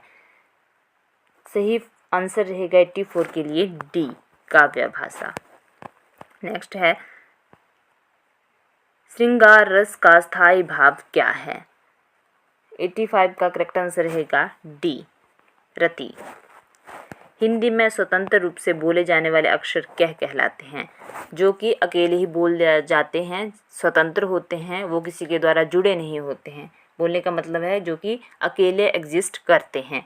तो 86 के लिए करेक्ट आंसर रहेगा ए, वो होते हैं सारे के सारे जितने भी हमारे पास स्वर हैं, ये जो हैं वो इंडिपेंडेंट होते हैं, ये किसी पे डिपेंड नहीं होते, ये स्वतंत्र बोले जा सकते हैं। जबकि जितने भी हमारे पास व्यंजन होते हैं वो जो हैं वो स्वरों की सहायता से ही बोले जाते हैं।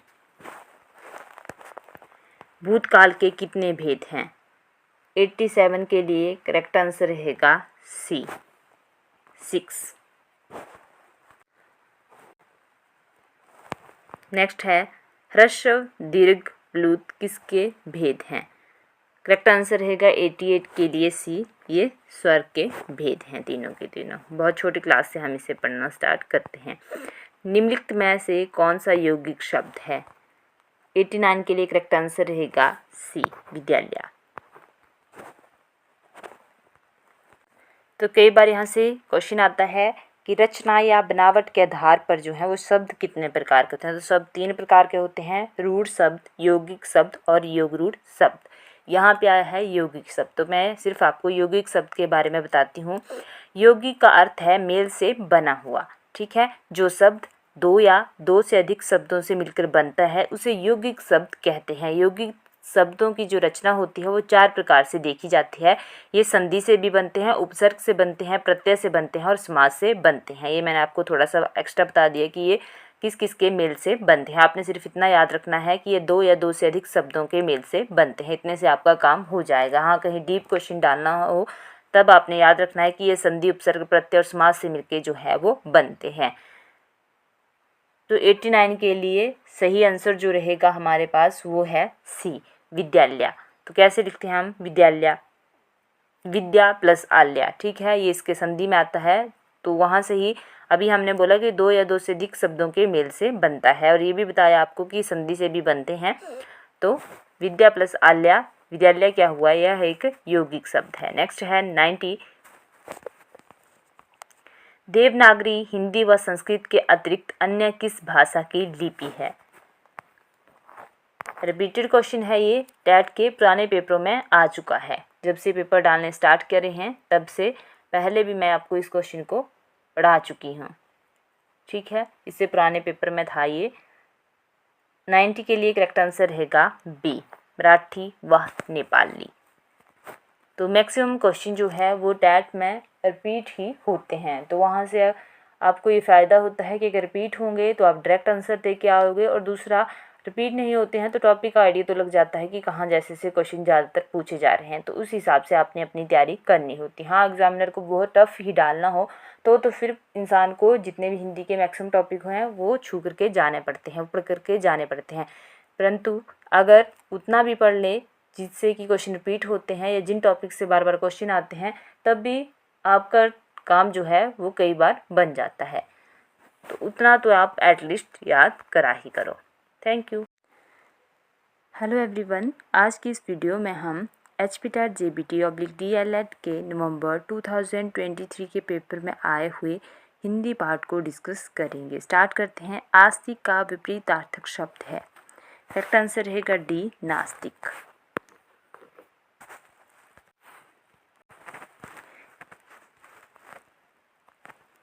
नेक्स्ट है प्रारंभ से लेकर अंत तक के लिए एक शब्द है। करेक्ट आंसर रहेगा बी, आधुपांत। नेक्स्ट है 63, देया कौन सी संज्ञा है। करेक्ट आंसर रहेगा सी, भाववाचक संज्ञा। बाकी भाववाचक संज्ञा होती क्या है? जिन संज्ञा शब्दों से किसी व्यक्ति या वस्तु के गुण, दोष तथा अवस्था, भाव आदि का बोध होता है उसे भाववाचक संज्ञा हम कहते हैं। तो देया क्या है? यह एक प्रकार की अवस्था है, या फिर इसे ऐसे भी बोला जाता है कि जिन शब्दों को हम ना देख पाएँ ना छू पाएँ, केवल उन्हें महसूस कर पाएँ, वो असल में भाववाचक संज्ञा होती है। तो देखिए, देया को ना हम देख पाते हैं ना छू पाते हैं, सिर्फ महसूस ही कर पाते हैं। ठीक है, तो करेक्ट आंसर रहेगा इसके लिए सी। नेक्स्ट है पद नाम सदैव होते हैं। करेक्ट आंसर रहेगा ए, पुल्लिंग। 65, कुछ शब्द जो समूह का बोध कराते हैं वो हमेशा होते हैं। करेक्ट आंसर रहेगा ऑप्शन ए, एक वचन। 66, वाक्य के अंग होते हैं। करेक्ट आंसर रहेगा बी, 2।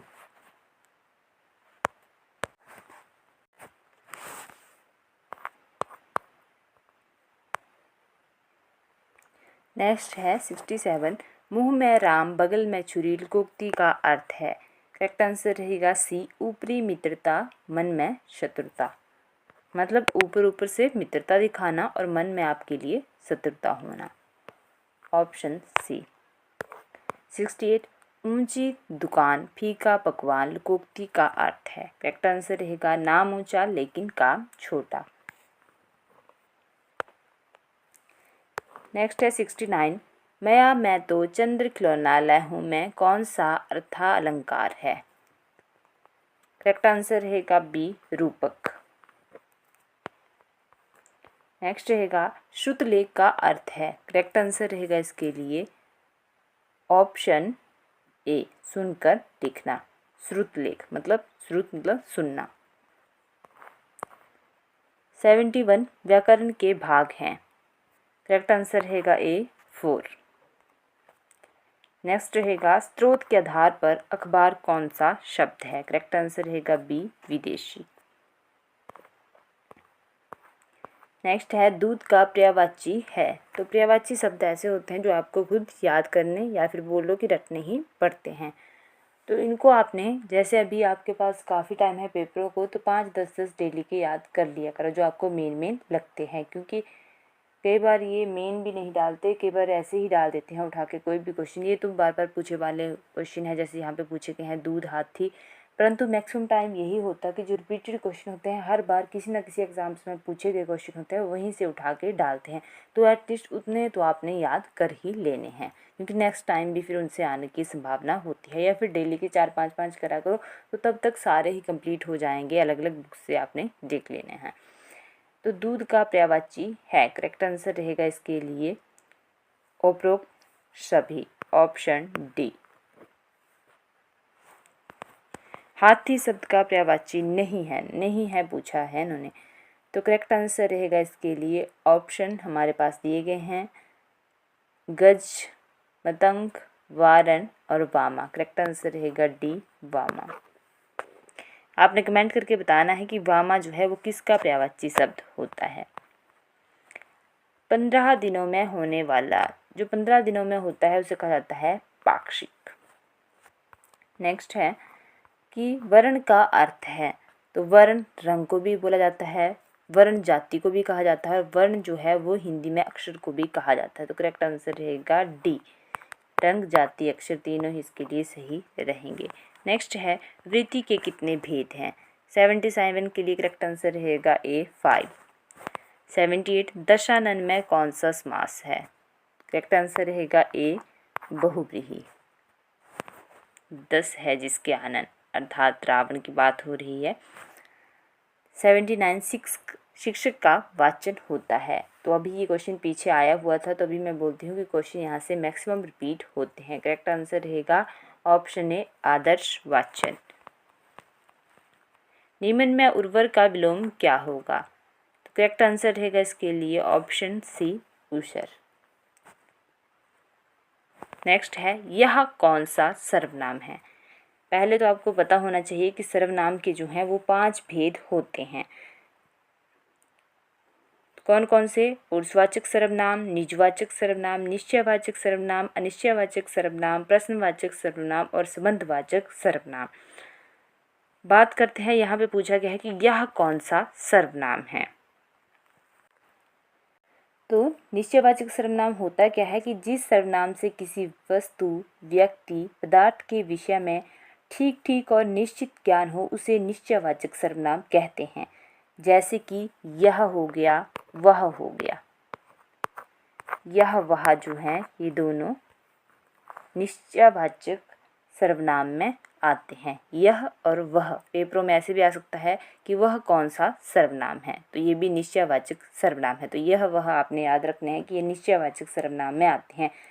जैसे कि यह गाय मीठा दूध देती है, वह लड़का बाजार गया, मतलब जिसके बारे में हमें निश्चित सा ज्ञान होता है। तो यह वह आपने याद रखने हैं कि ये आते हैं निश्चयवाचक सर्वनाम में। 82 विशेषण के कितने भेद हैं? करेक्ट आंसर रहेगा 4।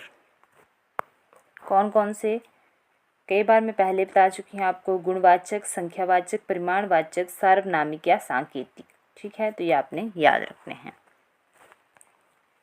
83 विशेषण रूप जिस संज्ञा और सर्वनाम की विशेषता बताते हैं उसे क्या कहते हैं? सही आंसर इसके लिए जो रहता है वो रहेगा विशेष्या, ऑप्शन बी। 84 मोहन मकान देख रहा है, इसमें कौन सी क्रिया है? सही आंसर रहेगा ऑप्शन ए स्कर्मक। बाकी जब आपको टॉपिक वाइज करवा जाएंगे तो अच्छे से आपको इसके बारे में बता दिया जाएगा कि कैसे इसका पता चलता है। अयोध्या के राजा दशरथ के 4 पुत्र थे, इसमें कौन सा पदबंध है? सही आंसर रहेगा ऑप्शन ए संज्ञा पदबंध। नेक्स्ट रहेगा कि रचना के आधार पर वाक्य के प्रकार होते हैं। सही आंसर रहेगा 3। नेक्स्ट है अध्यापक शब्द का सही स्त्रीलिंग है अध्यापिका।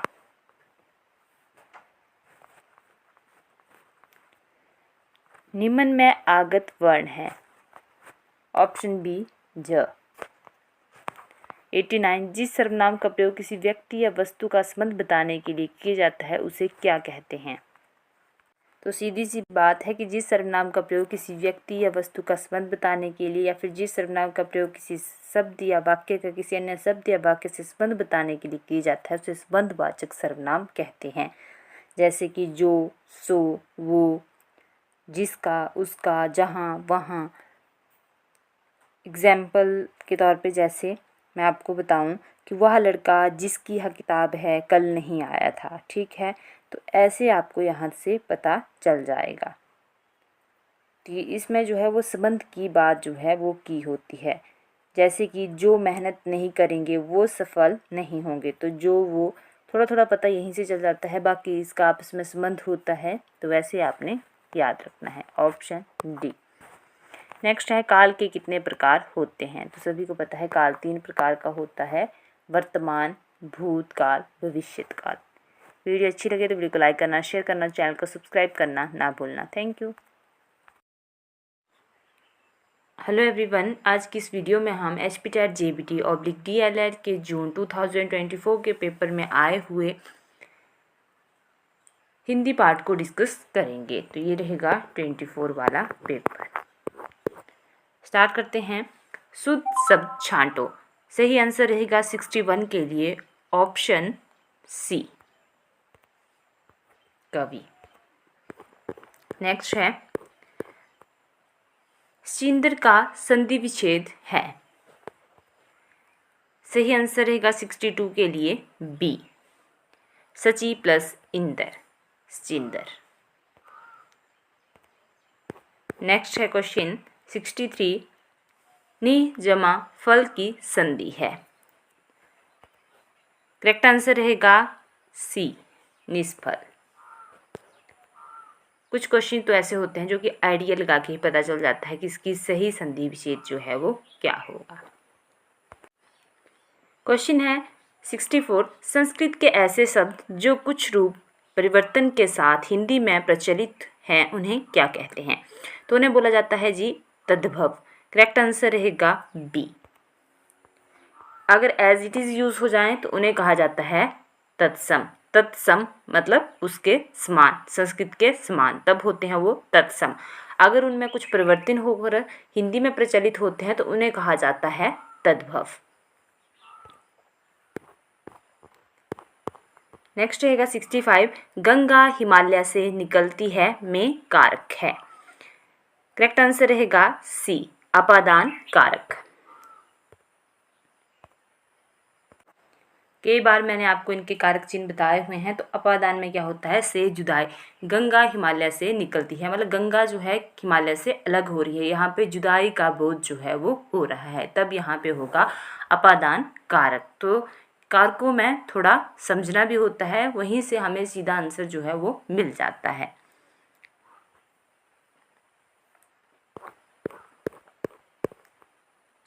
नेक्स्ट रहेगा क्वेश्चन 66, अध्यापक बच्चों को पढ़ाता है, इस वाक्य में क्रिया है। सही आंसर रहेगा बी, कर्मक।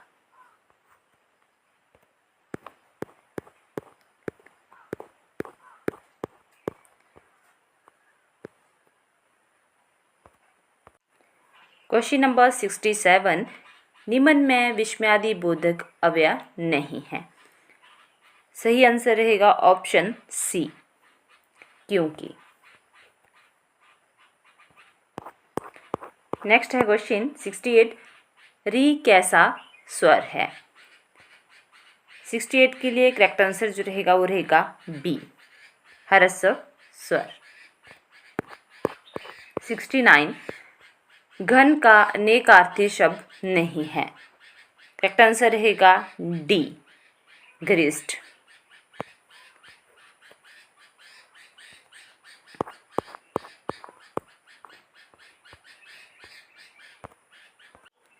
नेक्स्ट है 70, भूखे प्यासे में समास है। करेक्ट आंसर रहेगा बी, द्वंद्व समास। क्वेश्चन नंबर 71, अच्छाई में कौन सा प्रत्यय है। करेक्ट आंसर रहेगा इसके लिए डी, आई। प्रत्यय के बारे में पहले आपको बता चुकी हूँ। बाकी जब टॉपिक वाइज आपको सारे ये करवाए जाएंगे, हिंदी के सारे टॉपिक, तब अच्छे से बता दिया जाएगा। परंतु कमेंट्स आपने करने हैं कि क्या आपको टॉपिक वाइज वीडियो चाहिए या नहीं चाहिए। तो जल्दी से जल्दी टाइम रहते कमेंट कर देना, ताकि जो है मैं भी टाइम के सारे टॉपिक आपके लिए फिर डाल सकूं। क्वेश्चन रहेगा 72, पुनरुक्त शब्द का उदाहरण है। करेक्ट आंसर रहेगा बी, धीरे धीरे।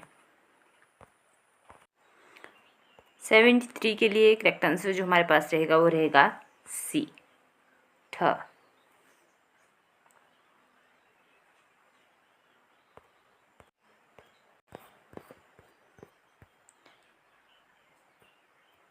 सेवेंटी 74, संघर्षी व्यंजन का उदाहरण है। सही आंसर रहेगा 74 के लिए ऑप्शन बी, ज।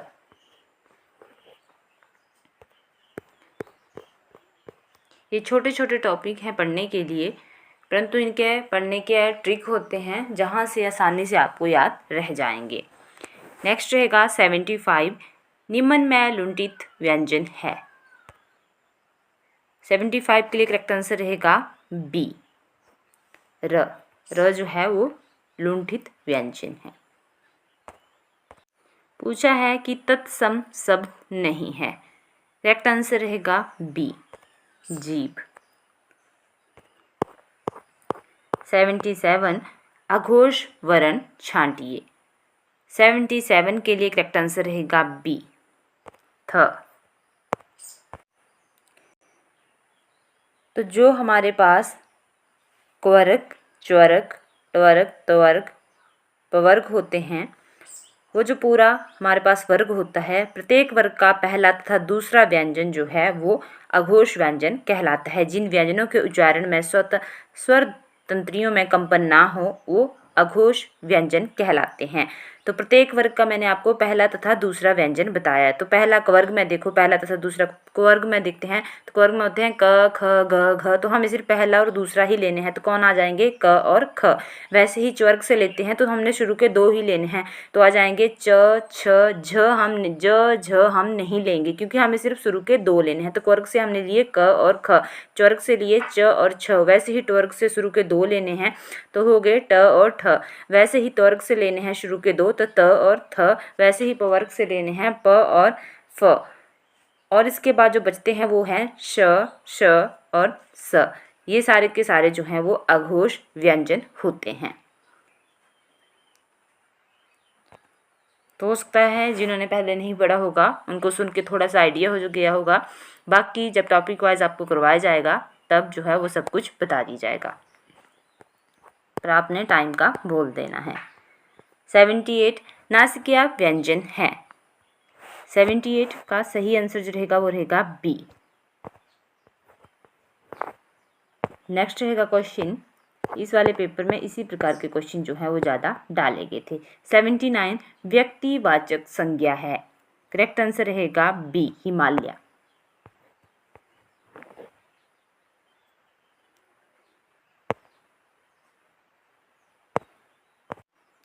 ये होगी हमारे पास जातिवाचक, आदमी, बुढ़ापा हो गई भाववाचक, ये होगी जातिवाचक। ये बचा हमारे पास हिमालय, ये है व्यक्तिवाचक। कोई भी यूनिक सा जो नेम होता है वो किस में जाता है, जो कि अपने आप में एक ही हो कोई चीज़, तो वो किस में जाती है, व्यक्तिवाचक में। नेक्स्ट रहेगा 79 के बाद 80 द्वित्व व्यंजन है। करेक्ट आंसर रहेगा ऑप्शन डी, अम्मा, ऑप्शन डी। 81 संभव में उपसर्ग है। करेक्ट आंसर रहेगा 81 के लिए बी, सम। सम प्लस भव, तो ये आ गया संभव। तो इसमें कौन सा उपसर्ग है, वो है सम। तो ये सिर्फ मैंने आपको यहाँ पे लिख के दिखाया ही कि ऐसे जो है ये बना हुआ है। सम और भव को अगर हम जोड़ते हैं तो क्या बनता है, संभव। तो ये सिर्फ आपको दिखाने के लिए है, सिर्फ और सिर्फ दिखाया ही है मैंने आपको कि ऐसे आपने इनको बना लेना होता है। वैसे जैसे आप इन शब्दों को देखते हो, एक बार इन टॉपिक को अच्छे से पढ़ लेते हो, तब देख के ही पता चल जाता है कि ऐसे जो है ये बनेंगे। नेक्स्ट है क्वेश्चन कि गुणस्वार में समास है। सही आंसर रहेगा ऑप्शन ए, तत्पुरुष समास। 83 मुझसे चला नहीं जाता वाच्य का भेद है। 83 के लिए करेक्ट आंसर रहेगा सी, भाववाच्य। इस वाले पेपर में हिंदी के मैक्सिमम टॉपिक जो है वो एग्जामिनर ने यहाँ पे ऐड किए हुए हैं। तो नेक्स्ट टैट के लिए जब तैयारी आप करोगे तो अच्छे से हर एक टॉपिक को आपने करके जाना है, क्योंकि ये मेरे को हिंदी का ऐसा पेपर लगा जहाँ पे एग्जामिनर आपकी सीधी नॉलेज चेक कर रहा था, क्योंकि क्वेश्चन ही उसी हिसाब से डाले गए हैं। और जो पुराने पेपरों में टॉपिक उसने ऐड किए हैं उससे एक्स्ट्रा काफ़ी टॉपिक जो है एग्जामिनर के द्वारा यहाँ पे ऐड किए गए हैं।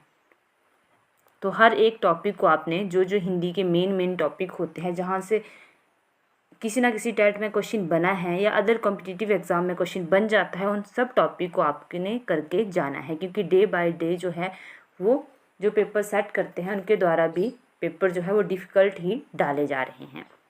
तो डिफ़िकल्टी लेवल जो है वो डे बाय डे बढ़ता जा रहा है। 84 है मेरा भाई होशियार है, उद्देश्य छांटिए। करेक्ट आंसर रहेगा 84 के लिए ऑप्शन ए, मेरा भाई। उद्देश्य कौन होता है? जो कि वाक्य में कर्ता होता है। ठीक है।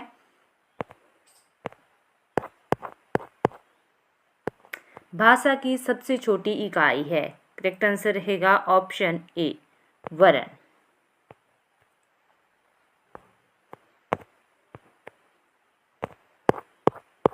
एटी सिक्स, अ की कोई मात्रा नहीं होती, वह डैश डैश में ही मिला रहता है। करेक्ट आंसर रहेगा सी, सिर्फ स्वर। 87, व्यंजन का उच्चारण सदा डैश डैश की सहायता से होता है। 87 के लिए करेक्ट आंसर जो रहेगा वो रहेगा ए, स्वर। हम कई बार इस चीज़ को पढ़ते आते हैं कि जो व्यंजन होते हैं वो स्वरों की सहायता से बोले जाते हैं।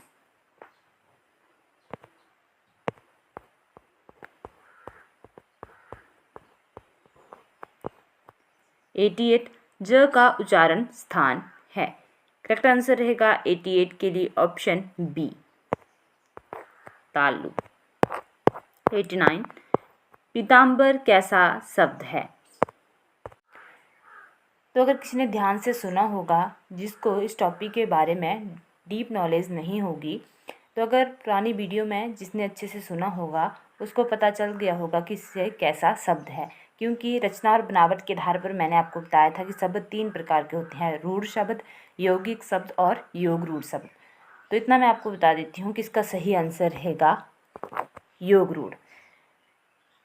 योग रूढ़ शब्द कौन से होते हैं? वे शब्द जो यौगिक तो होते हैं परंतु जिनका अर्थ रूढ़ मतलब विशेष अर्थ हो जाता है, उन्हें योग रूढ़ शब्द कहते हैं। यौगिक होते हुए भी ये शब्द एक इकाई हो जाते हैं जो सामान्य अर्थ को ना प्रकट करके किसी विशेष अर्थ को प्रकट करते हैं। ठीक है, जैसे हम बोलते हैं पीताम्बर या फिर पीताम्बरधारी।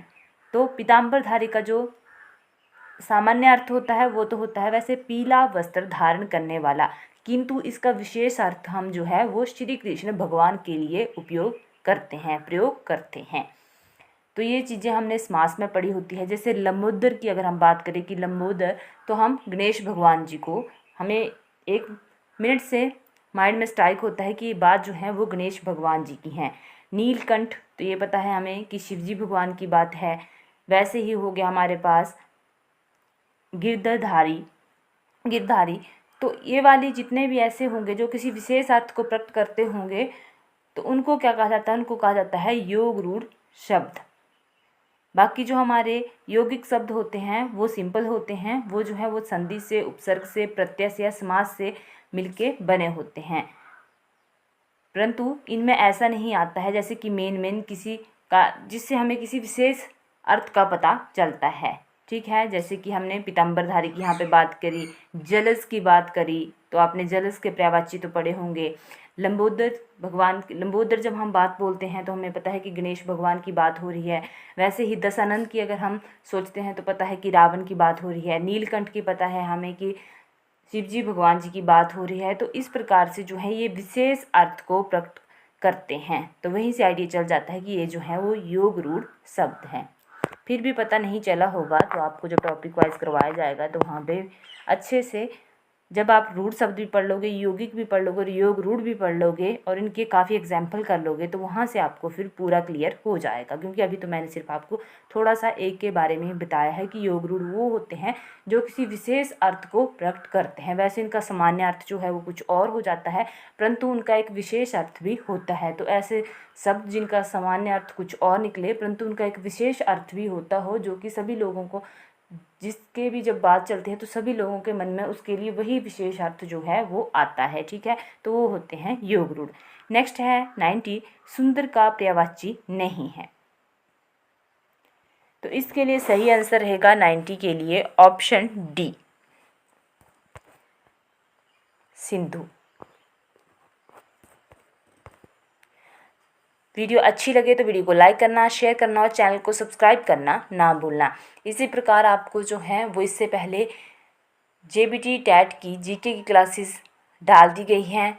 अलग अलग करके भी और एक पूरी क्लास जो है वो इकट्ठी करके भी डाल दी गई है। जितने भी पेपर 2020 से हुए हैं वो सारे डाल दिए गए हैं। वैसे ही हिंदी के भी डाल दी, वैसे ही मैं आगे मैथ्स, इंग्लिश, साइको की भी डालती रहूँगी। परंतु होगा वही तभी जब आप जल्दी से जल्दी कमेंट्स करोगे। और अगर आपको टॉपिक वाइज वीडियो भी चाहिए होंगे तो जल्दी से जल्दी आपने टाइम रहते कमेंट करना है, ताकि फिर हम टाइम के आपके लिए सारी क्लासेस जो हैं वो लेकर के आएँ। Thank you.